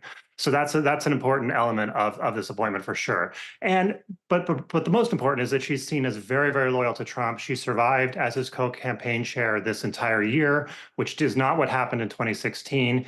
And that's also notable going forward, considering Trump went through 4 chiefs of staff in his previous term. So the question will be, can she do that? And then a fun fact for folks is that she is the daughter of former football announcer Pat Summerall, if anyone remembers Summerall Madden calling football games on Sundays. But the overall importance of this for markets is that this is the piece that lets all the other pieces of the incoming Trump administration get into place. So now Wiles and Trump can pick the economic team, which is sort of most important for our audience. And then the few names there that are floating around, and we'll kind of see where all the pieces land. John Paulson is a big one. He's the billionaire hedge fund manager who's been raised a lot of money for Trump and has sort of clearly angling for Treasury to be the Treasury Secretary. We'll see how that goes. Robert Lighthizer is another one you can see on screen there. He was Trump's trade representative, kind of the architect of his tariffs last time, and he's been stayed loyal to Trump since then and is likely for a big row. The third one there, Scott Bessent, Key Square Group founder, who's been close to Trump. Trump loves to name check him on the campaign trail, so his scene is up for a big role. And then the big outstanding question there that Wiles and Trump will have to figure out is obviously Elon Musk. The sense is that Musk wouldn't have a formal role. He wouldn't be sort of into a job that needs Senate confirmation or anything like that, and would also need for him to not be CEO of Tesla and divest or anything like that. But he's obviously going to have an incredible connection with Trump and have a close line and can kind of get in touch with Trump in whatever he wants in terms of this government efficiency piece he's working on. All right, we will certainly keep track of this as we do get more developments out of Washington, of course, in the coming days, weeks, months, years ahead. Ben, thanks so much for breaking all this down. Sean. Well, coming up ahead of the UN Climate Change Conference, we're talking about how business leaders are processing the election and the future of climate policy. That's coming up next.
Markets, investors, and corporate America responding to former President Trump's re-election this week. Many CEOs coming out to congratulate the president-elect. So let's get some insight into how companies are positioning for the incoming president. Joining us now to discuss more about that, we want to bring in Rich Lesser. He is Boston Consulting Group's global chair. Rich, it's great to have you back on the program. I'm curious how you are viewing a second Trump term, what that ultimately means for the economy, and what you're hearing from some of your fellow business leaders. So, well, we have to have this talk about the starting point first. We were optimistic about the economy in either scenario. The fundamentals of the U.S. economy are quite strong. And the fact that we're going in the right direction on interest rates, we're going in the right direction on inflation, unemployment has stayed relatively low, bumped up a tick, but not much. I mean, overall, there's a good cause for optimism. And I think that the markets, one, like certainty, and just the chance to get a clear outcome helps. And second, obviously, some of the commitments around tax reductions and other things are encouraging. And so, so I'd say overall, the mood is probably a bit anxious about how some of this will play through. Tariffs affect industries in very different ways. I spent a lot of time in the climate side of things. There's obviously a concern about that, what that means. There's still challenges facing businesses. Pricing power is dramatically lower in a lower inflation economy, and that's created some stress. But overall, I would say there's pretty good level of optimism on the economy, and you see that in the markets, and I think you see that with CEOs. Yeah, you know, Rich, you bring up a great point, because we certainly do have, I guess, obviously more clarity just in terms of who is going to be in the White House, but there's still just a lot of uncertainty that's lingering just in terms of what some of the proposals and policies, what is exactly going to get pushed through and approved, and how that is going to all play out. I guess then, does that leave still corporate America in almost this wait and see sort of approach then for the next several months? Well, I think in any administration, when there's such a big change, I mean, it's such a change that I do think people are going to wait to see appointments, wait to see which policies get priorities. Obviously, on the campaign trail, a lot of things get discussed. Quite high levels of tariffs, unprecedented in our lifetimes. Many, many different kinds of tax cuts directed at different groups, businesses, workers. You know, the need to sort of address a deficit, which certainly has stayed very high. And the hope is that it will certainly not go higher and ideally start to come down a bit. So there's many things that are still uncertain. It'd be hard for business leaders to have a certainty around that when no one else does. On the flip side, you can have uncertainty and still have some degree of optimism. And that's the way I would characterize it, specific to the economy. Obviously, there's other dimensions, but when it comes to the economy. Richard, just a moment ago, you mentioned the potential impact on climate here with President-elect Donald Trump set to return to the White House. Following the election results that we got earlier this week, former Vice President and climate activist Al Gore, he published a statement reading in part, quote, "For climate advocates across the country, the outcome of this election means that all of us must find ways to redouble our efforts and to find bipartisan solutions to the climate crisis." And of course, this comes ahead of COP29 next week. Trump's return to the White House, I'm sure, is something that's going to be looming in the background, or really the foreground of some of these conversations. How do you see Trump's return, I guess, shaping some of these negotiations or talks that will get underway next week? I think it's going to make it more challenging. My expectation, like yours, is that a lot of the discussion next week will be what does this mean for our ability to accelerate progress, both on addressing mitigation, bringing down emissions in order to hit, if not 1.5 degrees Celsius, which was frankly getting increasingly out of reach independent of this election, but to get somewhere close to that.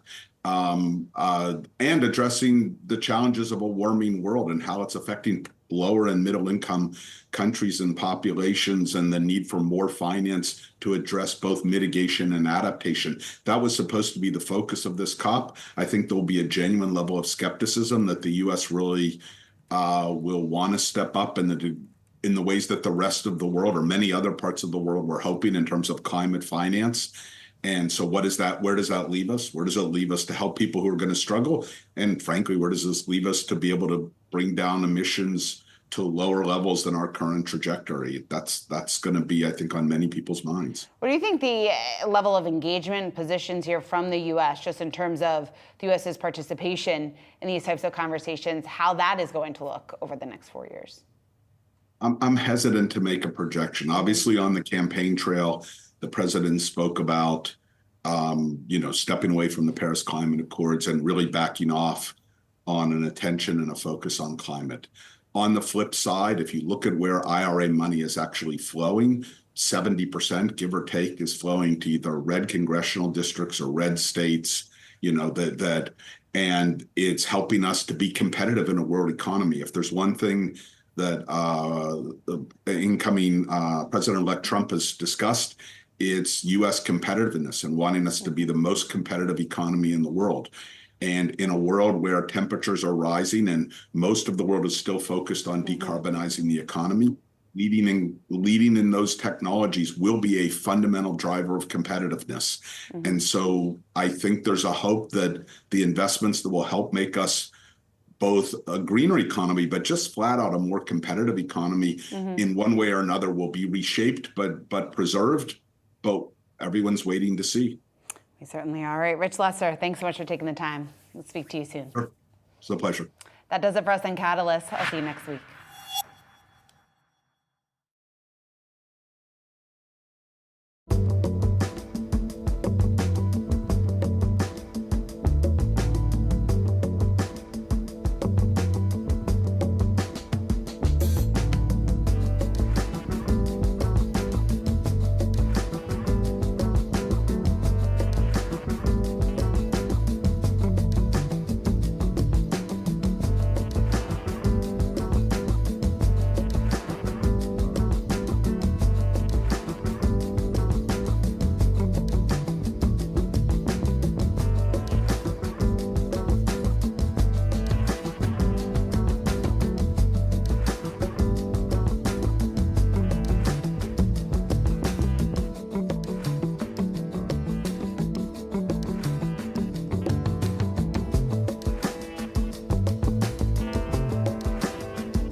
Welcome to Wealth, everyone. I'm Brad Smith, and this is Yahoo Finance's guide to building your financial footprint.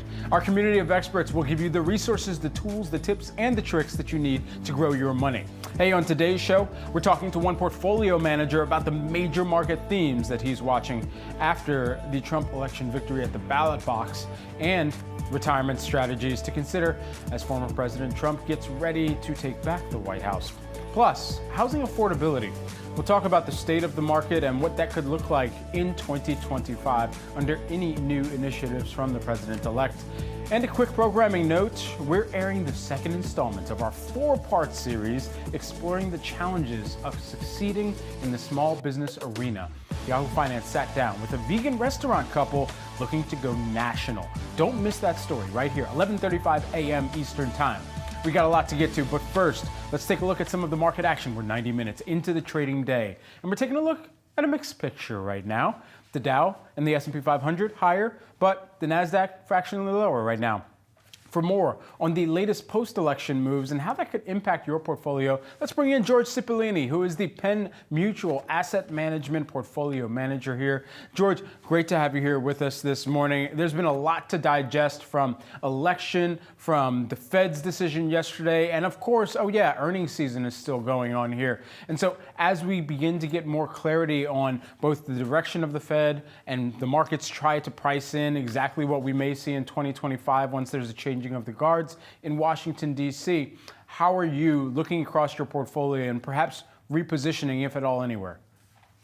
Brad, great to meet you and great to be with you today. So, yeah, I mean, look at what we just saw this past week. As you mentioned, this has certainly not been a boring week between the election finally coming to a conclusion and then earnings this week. So I think the one good thing, and the market absolutely responded, not just to the Trump win, but also to certainty, political certainty. And then we saw basically a clean sweep with the Senate and the House. And I think the market likes that only because, if not for anything else, then the certainty that it will bring. We kind of understand some of the policies that Trump wants to pursue. And again, we can kind of price those out, and the market did. So what I'm looking for moving forward is we've seen an increase, and we are going to see an increase in animal spirits. People are going to get excited, and we're going to see that in valuations. And I think as portfolio managers and investors, we need to keep an eye on fundamentals and make sure that those fundamentals can still justify those animal spirits, because we've seen in the past markets get too carried away based on what they think might happen, but we have to make sure it happens on the bottom line. And so a lot of these policy decisions are going to impact companies. It's going to impact how they source their products, for example. And again, we have to watch all these fine details moving forward. Certainly. So what are some of the sectors specifically that you're kind of zeroing in on at this juncture, knowing that we're still going to be waiting for what the policy is that gets enacted, how that impacts specific sectors more outsized than others, and how that also flows through to where investors should feel comfortable continuing to have a hand in some areas of the market rather than others? That's a great question, Brad, because absolutely, where are we going to find value now? And so if you think about the policy that is coming, we always hear about the word tariffs. Trump says it's his favorite word. Well, what companies are protected from those tariffs? And they are domestic companies. We saw small caps go up even more than large caps initially. And I think that makes sense because most small caps get their revenues domestically. So again, that makes sense. If we think about banks, less regulation is going to help. More deal making is going to help in the financial sector. So we saw that sector do really well. What it may not help is, if you think about a lot of the Biden policies and the efforts on renewable energy, green projects, those stocks got absolutely slammed. And if you look at solar stocks, that got hit really hard. So we are going to see a transition. We are going to see a divergence. Not every company will benefit. So, hey, look, I'm biased because, we are stock and bond pickers. And we think in this environment, we'll be able to see those divergences and see the areas where that should benefit versus the ones that may not. And we'll just avoid those areas that we think might get hurt. And then as you think about regulation, and what we've continued to hear from many strategists is the opportunity that less regulation will actually create for some sectors. Where are those sectors that you see the best opportunity or best beneficiaries of lower regulation? Sure. So certainly banks. I mean, they're banks tend to go through waves of consolidation, and I think basically what this will bring is another wave of consolidation in the banking sector. So again, in the small cap area, you may be able to find some small cap banks that get acquired, but I think it's more broad. The CEO of Warner Discovery, he came out and he mentioned that their industry might be ripe for consolidation. So again, we might see it across different industries, areas of the market that may be struggling with margin pressure. Again, they may want to consolidate, and if there's less of a fight from the FTC, then look, a lot of these companies are going to want to merge and get the benefits of that. So I think that's a clear area. Tapestry and Capri recently tried to merge, and the FTC wouldn't let them. I think in a more friendlier environment, those types of deals may be able to get through. So. And so just lastly, while we have you here, George, one of the other major things that we're going to be tracking as well is just the international business environment. It seems like, especially if we do see more of a contentious relationship with some of the global counterparties or other major economies by GDP, then that could impact some of the U.S. companies that have an outsized exposure, at least on a revenue basis, to their own operations as well. What do you make of that? You're 100% right, Brad. And so if you think about certain sectors, now, number one, if you look at a global basis, Germany is struggling tremendously right now. China has been very weak, and they're trying to enact more and more stimulus. So if you look at automakers, for example, globally, German automakers are having a really hard time. If you look at China, luxury companies, which China was a huge source of revenue growth for a lot of luxury brand goods, and now that has stumbled, and a lot of those companies have done very poorly. So yeah, the global impact is going to be pretty significant moving forward, especially as we enact tariffs. The other thing, though, Brad, I want us all to keep an eye on, because this is the most important thing that we need to watch for, is the change in yields.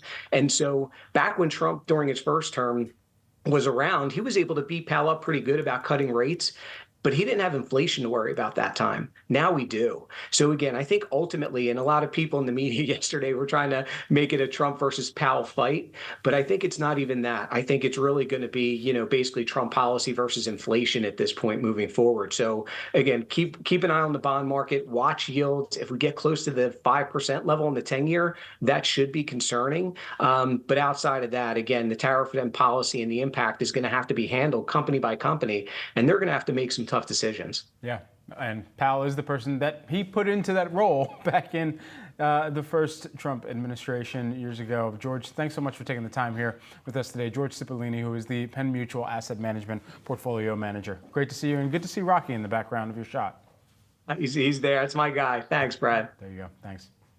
It's time now to check in on today's trending tickers. Scan the QR code below to track the best and worst performing stocks of the session with Yahoo Finance's trending tickers page. And Yahoo Finance's Julie Hyman is here with me in studio to break them down. First up, let's get our grub on here for a hot second here. Bloomin' Brands, they're cutting their full year guidance, sending shares lower. The parent company of some of the hits like Outback Steakhouse, that unfortunately got hit by weak demand for casual dining, as well as higher labor and operating costs. This is the first quarterly report for the new CEO, Mike Spanos, after he took over in September. Of course, I've been tracking some of his work for many years, as he used to be over at Delta as well.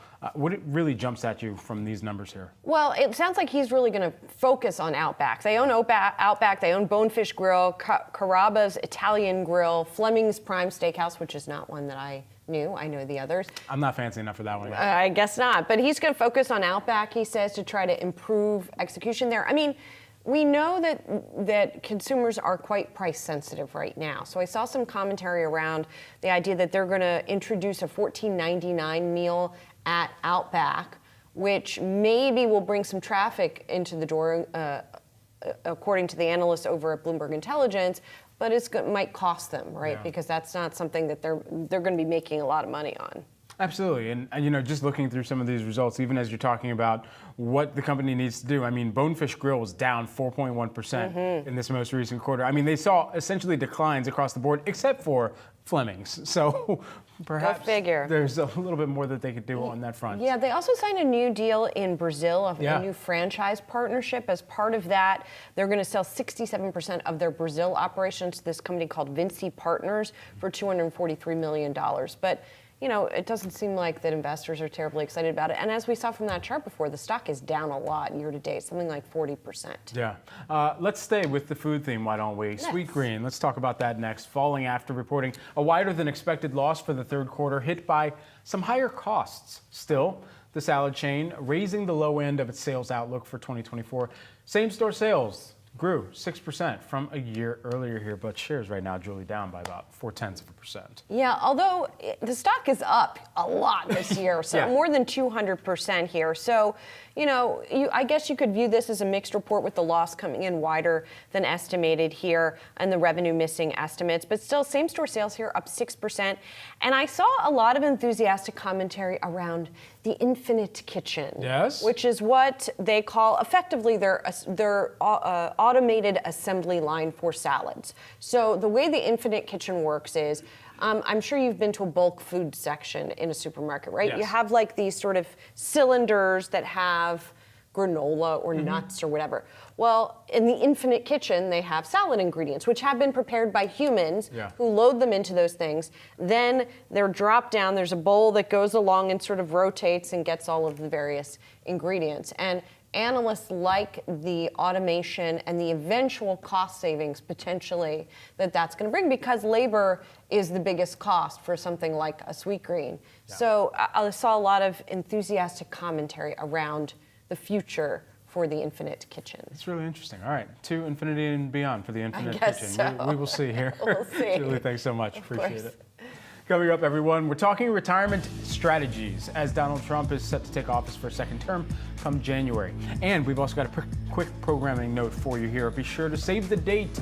Save the dates are out, everyone. 2024 Yahoo Finance Invest Conference this Tuesday, November 12th, starting at 8:30 a.m. Eastern Time. Are you a passionate investing bull? Maybe you love scooping up shares of Nvidia on every single dip because, well, AI is changing the game. Fascinated by PE ratios and how the presidential election outcome may impact them? Then come one and come all to the 2024 Invest Conference. Huge power players all under one roof. Thought-provoking discussions on November 12th at 2nd in New York City. We can't wait to welcome you to Invest 2024 live at Yahoo Finance all day.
With former President Donald Trump winning the election, folks might be wondering how this factors into their financial planning.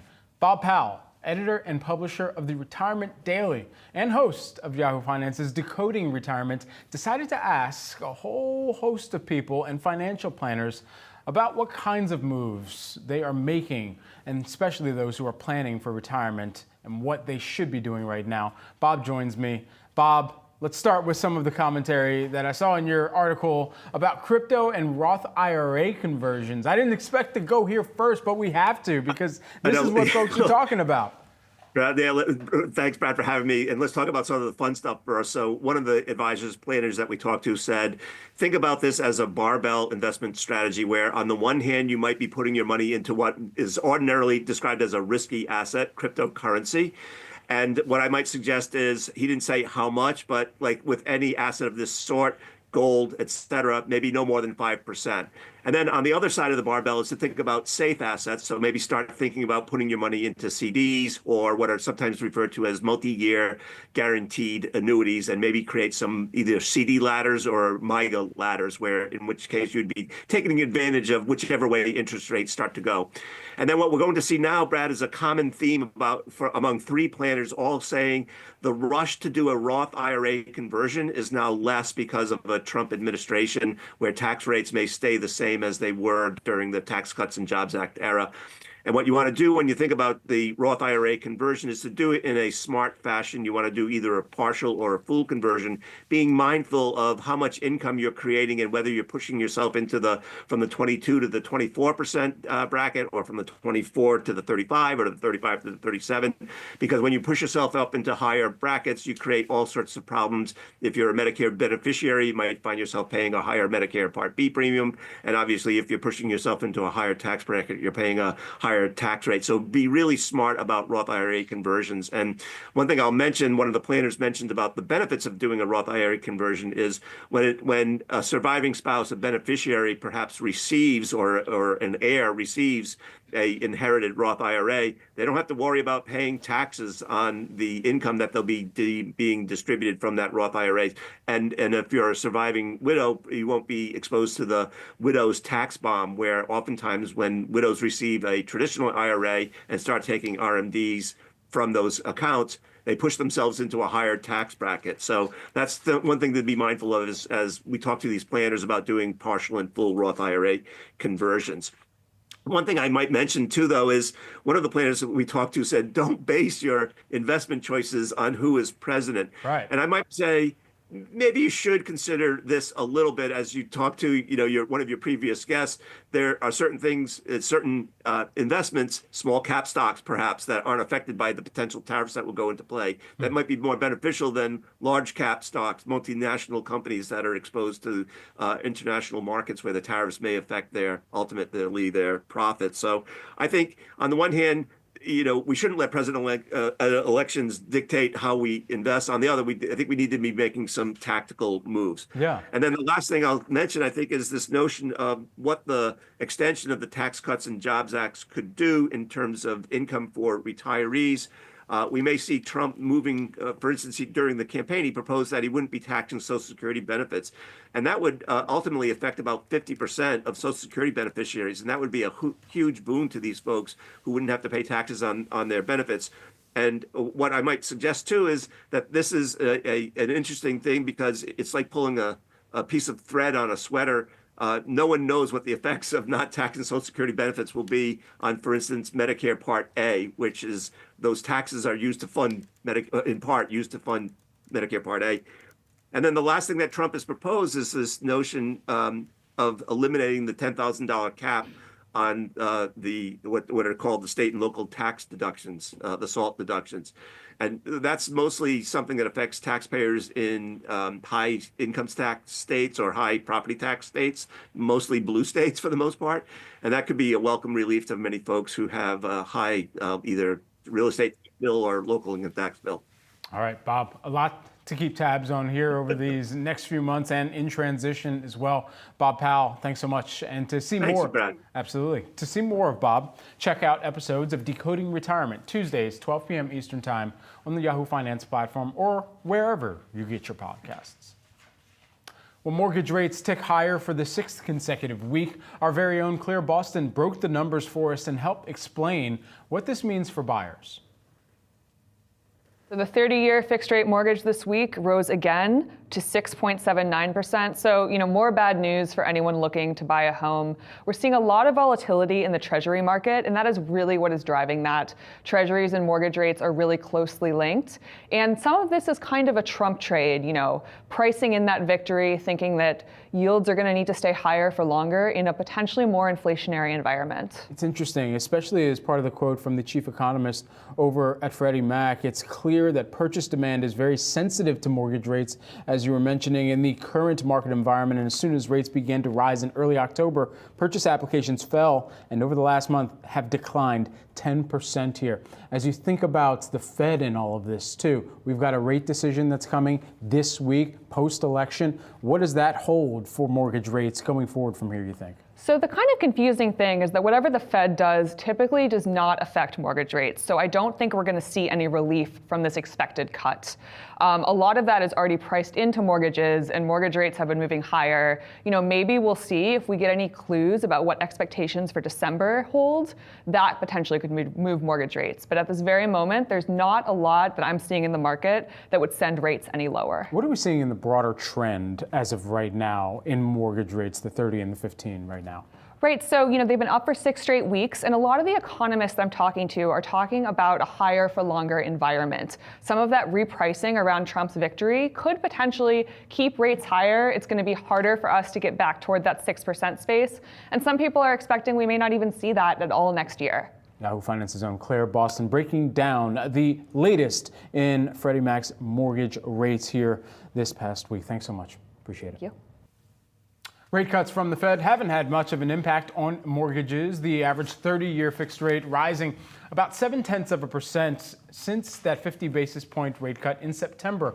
Our next guest says President-elect Donald Trump's proposed policies could lead to higher for longer rates. Joining me now, we've got Daryl Fairweather, who is the Redfin chief economist here. Daryl, great to have you back on the program with us. So why is that you're anticipating higher for longer rates? Well, it seems that the market has already priced in higher rates given Trump's win. And it seems like the policies proposing may actually end up increasing inflation. The tariffs will have an inflationary effect on consumer prices, which would make it harder for the Fed to keep rates low. But it's really a wait and see situation. We really don't know what Trump is going to do or how far he's going to take things. I know people elected him because they believe that he would be a good president for the economy. And economic growth is really going to determine rates. If we can have sustainable economic growth that doesn't push up prices, then that would be better for rates. But if we don't, then I'm not as optimistic about where rates are headed. Yeah, I was reading an op-ed over the course of this week, I believe it was in Bloomberg, talking about the first broken promise might be 3% mortgage rates here, and it's tough to see us getting back to that level. What has been campaigned on, and what's realistic if we're trying to separate fact from fiction and try to create some reality around campaign talk versus what the real environment may look like? When it comes to the president's control of rates, Trump has indicated he wants to put more pressure on the Fed to lower rates. But Jerome Powell just yesterday indicated that he wasn't going to be partial. He was going to keep on the same path. And I think that is what the Fed is going to continue to do. So I don't think he'll be able to pressure the Fed to lower rates. Other things related to the housing market, cutting red tape, that certainly could be a bipartisan success if we see some movement on things like red tape to build new homes or zoning laws. That would all be great. But we really don't know how high priority those things are for him. How much land would that ultimately open up? And is it enough to actually put a dent in the larger supply issue that we have right now? The larger supply issue is largely a result of local zoning laws. And we've seen states like California and even Florida across the board in terms of the political spectrum relax zoning laws and allow for more new construction. There's still pushback at even a more local level with neighborhoods or cities not wanting to build more housing. So I don't really think the president has much to do with that. They can set the tone and indicate that they want more new construction, but red states such as Texas and Arizona, Tennessee have all been good on housing. It really is more more of a blue state, blue city issue. And hopefully they take this as a motivation to solve that problem for themselves. Is it clear at all whether we'll see any receding in the abnormally high average price for home sales right now? I think that high home prices are here to stay. It's not like there's a big plan to increase the supply of housing by millions of units. I think that what we're probably going to see is that if we see successes at a state level, a bit of a decline in home price growth, but I anticipate that prices will stay high. And if rates remain high, then the affordability picture is going to be pretty stuck. What does that mean for then the kind of juxtaposition of what we're seeing in rental markets versus those who are able to submit bids right now and are active within the home buying landscape? Right now, for the most part, it is more affordable to rent a home versus buy a home. And that has meant more people are choosing to rent. And if the economy continues to grow, then I anticipate that rents will grow and that over time that will push people back into the housing market just from an affordability standpoint. But for now, it seems like a lot of people are just looking at how expensive it is and taking a step back from the housing market. And if affordability remains a problem, that's probably going to continue. Daryl Fairweather, who is the Redfin chief economist. Daryl, always a pleasure to grab some time with you. Thank you so much for joining us here on Yahoo Finance. Appreciate it. Coming up, your Yahoo Finance market update with our very own Rochelle Akufo. She'll check out which stocks are moving right now and run through 3 stories that you don't want to miss. Stay tuned.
We are 2 hours into the trading day, and it's time for Yahoo Finance's market update.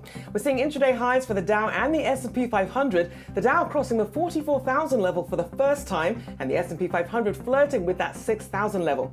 Meanwhile, the tech-heavy Nasdaq is clawing its way up after being in the red all morning, still teetering at the flat line there. So here are 3 things to watch this morning. First up, Tesla hitting a $1 trillion market cap for the first time. The stock rallying after Trump's election victory. Investors betting that CEO Elon Musk will benefit from his relationship with the president-elect after hitting the campaign trail. And the world's largest contract chip maker, Taiwan Semiconductor, or TSMC, tells Chinese customers it will stop supplying them with its most advanced AI chips.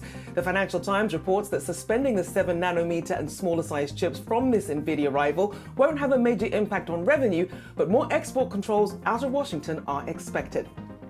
Plus, buy now, pay later firm Sezzle is soaring today after third quarter earnings blew past expectations, buoyed by their new banking program with WebBank. The stock is up almost 4,000% over the past year, and the digital payments company expects momentum to continue into the holiday shopping season.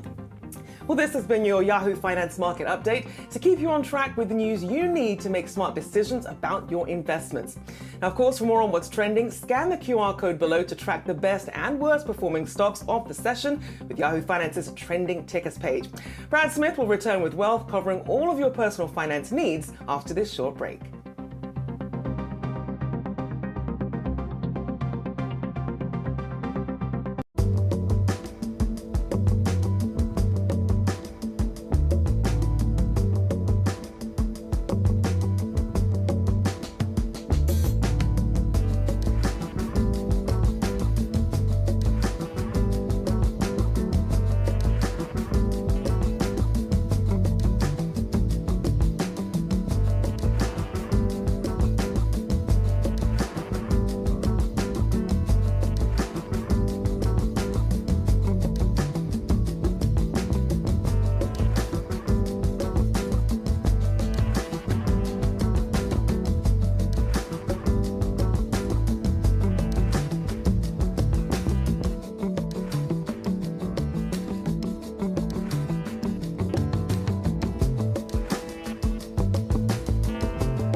Small businesses are both the backbone and lifeblood of the American economy, yet many of those small businesses, 18% of them, according to the Bureau of Labor Statistics, shutter their doors in the first year of business. In the second installment of our four-part series exploring the challenges of succeeding in the small business sector, Yahoo Finance sat down with a vegan restaurant couple looking to go national.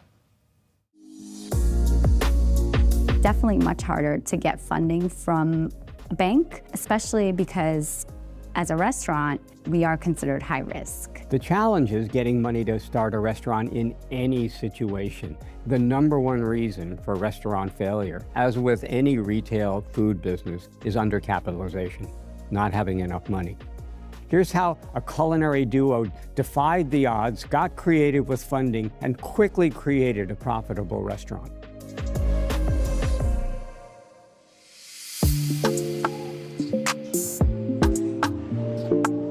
Ross is a vegan Ethiopian restaurant. We make traditional Ethiopian dishes served in a modern way. We have two locations, one in Brooklyn and Crown Heights and one in the West Village. I think that a lot of people find that vegan cuisine is not always flavorful, but my husband managed to make all these dishes in a magical way. What they've done correctly is that they have said you're a vegan restaurant that serves Ethiopian style rather than Ethiopian style that's vegan. And that's an important distinction because when you set up a restaurant, you want to have as big a net as possible to get customers in. Even though vegan is a small group, a small subset of a market, the net for vegan is much bigger than the net for Ethiopian.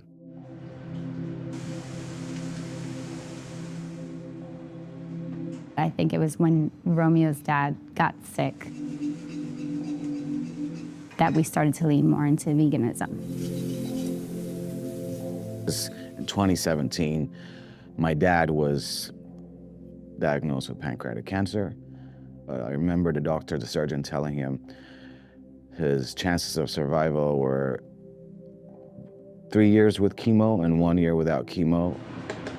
And I know food can heal, so I did a lot of research on plant-based food, and I decided to become his personal chef for the rest of his chemo sessions, which was 6 months. And my dad is cancer-free now, and that's how Ross was born.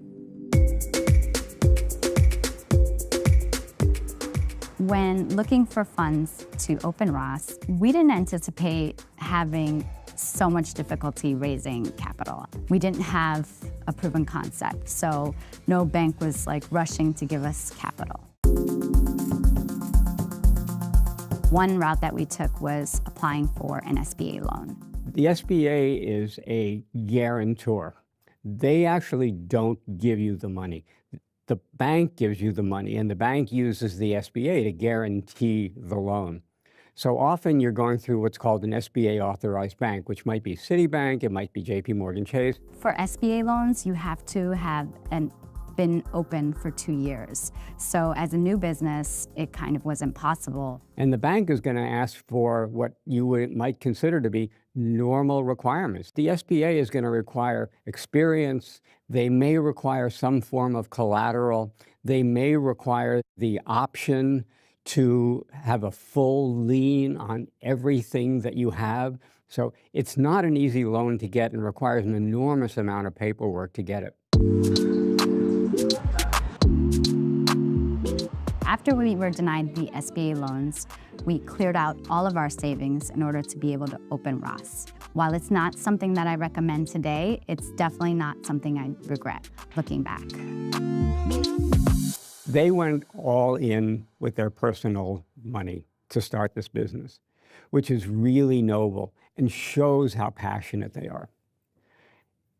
It would have been a good idea if they could have gotten investors who would not be allowed to participate in any of the decisions. And A, they would have been able to protect all of their day-to-day decision-making, which they were concerned about losing. And B, it would have given them the money they needed without exposing them to such high levels of personal risk. If I were to give advice today to any new business owner, or potential business owner, it would be to not use the entirety of your savings, maybe just a percentage, 20%, 30%, whatever is feasible for you. Do you remember when we got the bar pieces? I cannot believe this is what it took to complete the construction. I do remember this day. Yeah. We had to look into other creative ways to come up with the capital to finish construction. We were only about halfway through and needed about $100,000 more in cash to continue the project. Started up an Indiegogo campaign, which is crowdfunding basically. Our goal was to raise $100,000. We managed to raise $30,000, mostly with the help of friends and family.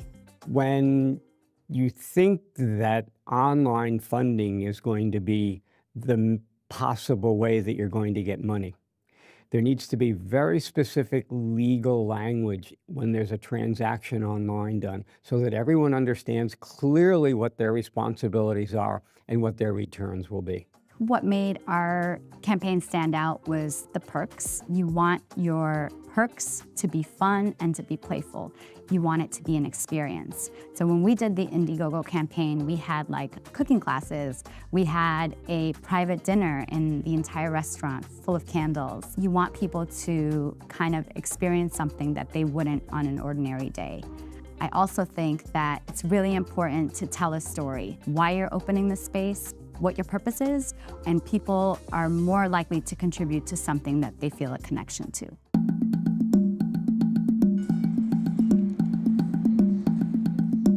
And then maybe we could put a box around that. We opened our first location, which is in Brooklyn, in 2020, so 1 week before the pandemic. Some of the biggest hurdles we ran into once Ross was up and running at 100% was that this was our first time in that role, and we had now started this really great brand, but without having much prior management experience, Romy and I didn't really know how to manage the team that we had. We reached out to some consultants, and they came in, evaluated our business, and gave us really important tips on how to succeed. When looking for a consultant, you want a consultant that has experience in what you need them for. The best experience is for a consultant who has actually been there and done it. Someone who's owned food businesses, owned restaurants, has been in the line of fire, and has the stories and the experience to be able to translate that into your business. That's the number one. Number two is you want somebody that's local.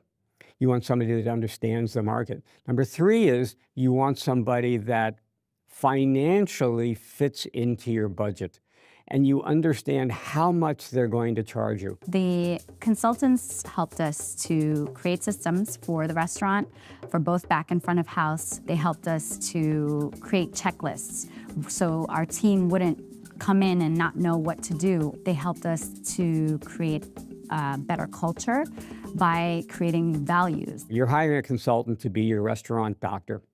And if you don't tell the doctor all about your physical ailments, your entire health history, that consultant is going to be handicapped in coming up with solutions. In fact, it's really important to be as transparent as you can, as well as what you want out of this. It's not easy to have someone you don't know come into your business and tell you what you're doing right and what you're doing wrong. But the only way to grow is to listen to these suggestions and take actionable measures. From year one, we were turning 16 to 18% profit. Mom and pop shops usually make 5 to 6% if they're lucky.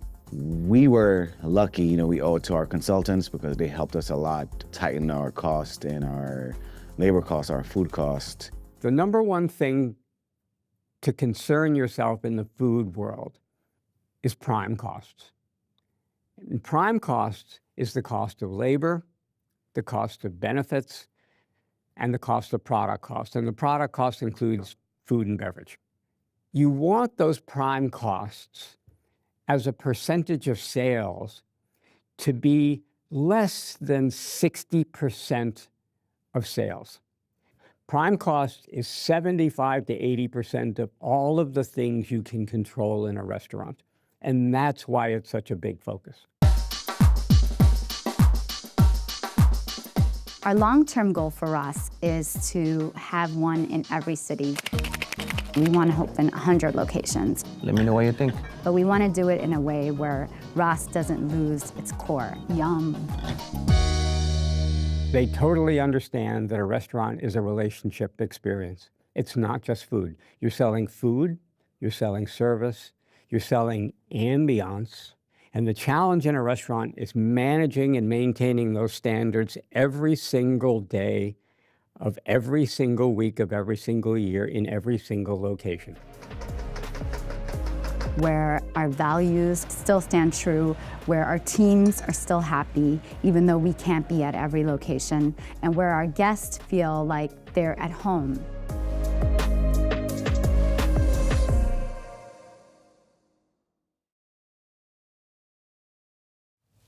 Coming up, millennials are embracing index funds as a big chunk of their portfolio allocation.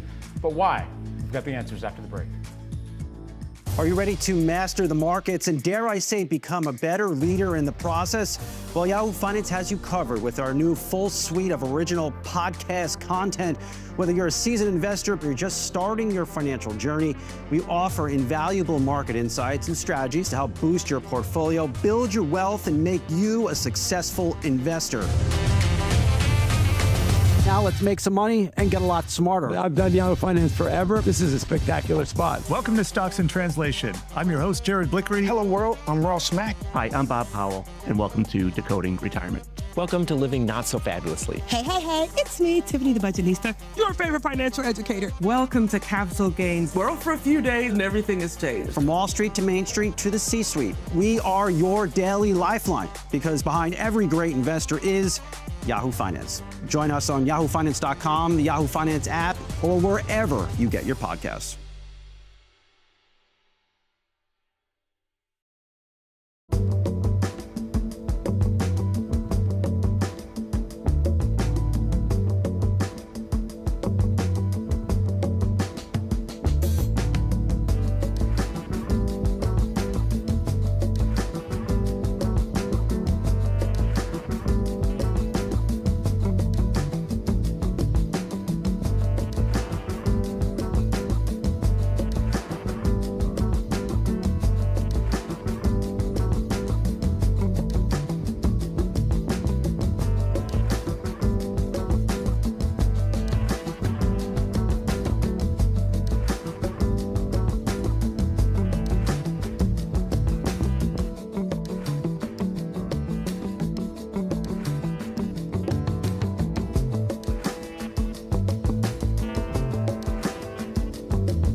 Recent data shows millennials are embracing index funds more than other generations. 45% own these funds versus 42% of Gen X and 34% of boomers. Here to dig into the data, we've got Ryan Sullivan, head of buy-side Americas at FTSE FTSE Russell. Great to have you here with us today. So first and foremost, for those who may not already know, because we talk about ETFs often, I mean, some of the index funds that are out there that are gaining favor among millennials, what do people need to know, even if they're looking to add index funds to their portfolios?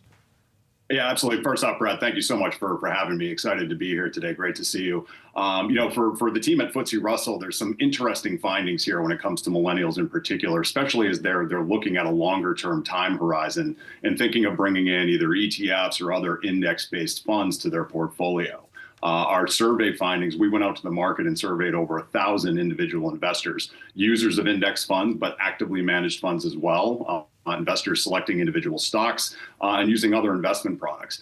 And when we asked them what was the best tool to achieve their long-term growth goals, millennials in particular, 30% of them pointed to index funds. That compares to only 20% for Gen X and 18% for the baby boomers.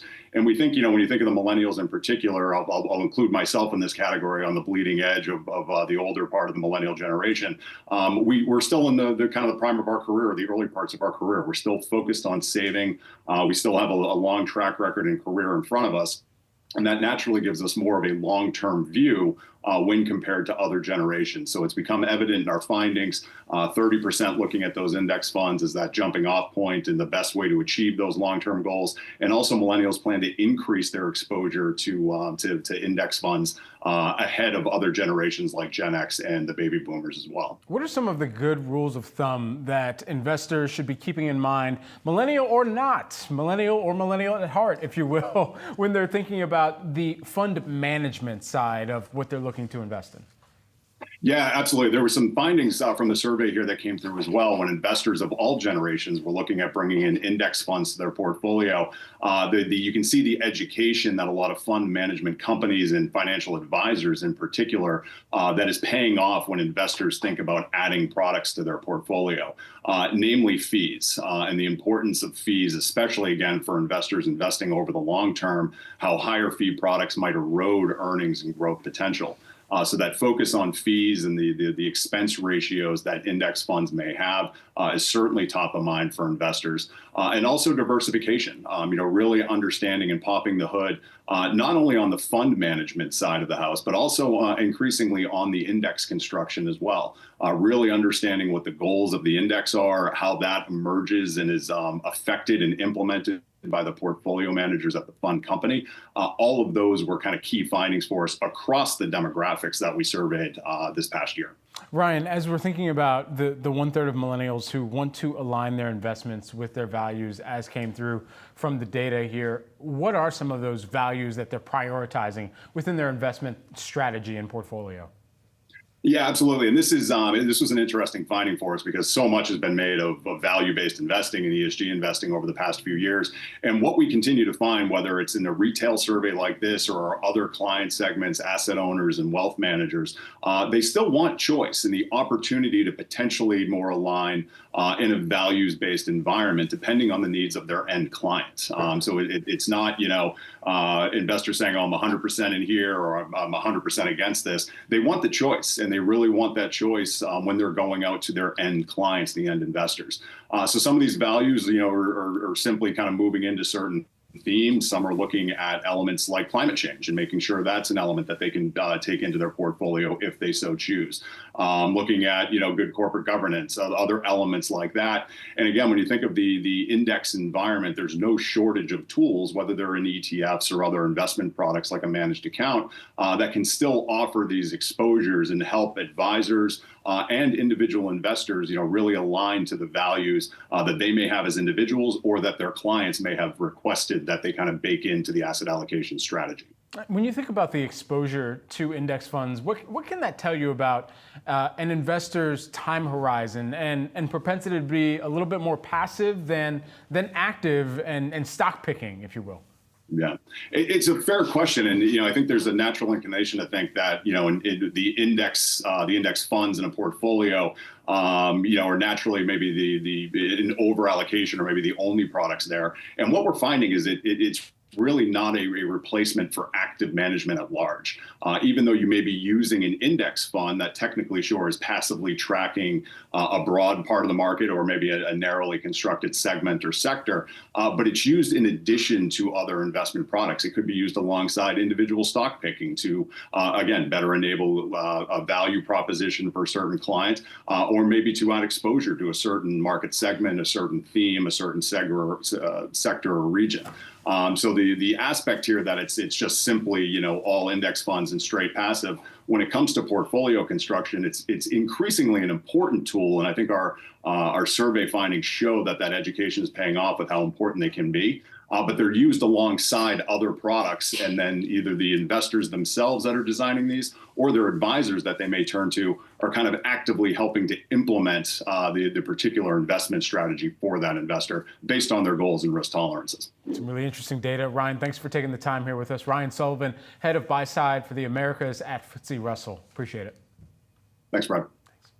Let's do a final check of the markets here with just a few seconds left in the show as we're taking a look at the Dow, the S&P 500, and the NASDAQ. We're seeing some new records notched here for the Dow intraday and the S&P 500 within a stone's throw of 6,000 right now. You're taking a look at the NASDAQ as well, flat just barely to the upside here, also on a day where Tesla struck a $1 trillion market cap. That's it for Wealth. I'm Brad Smith. Thank you so much for watching. Stay tuned for Market Domination. Josh and Julie got you at 3 p.m.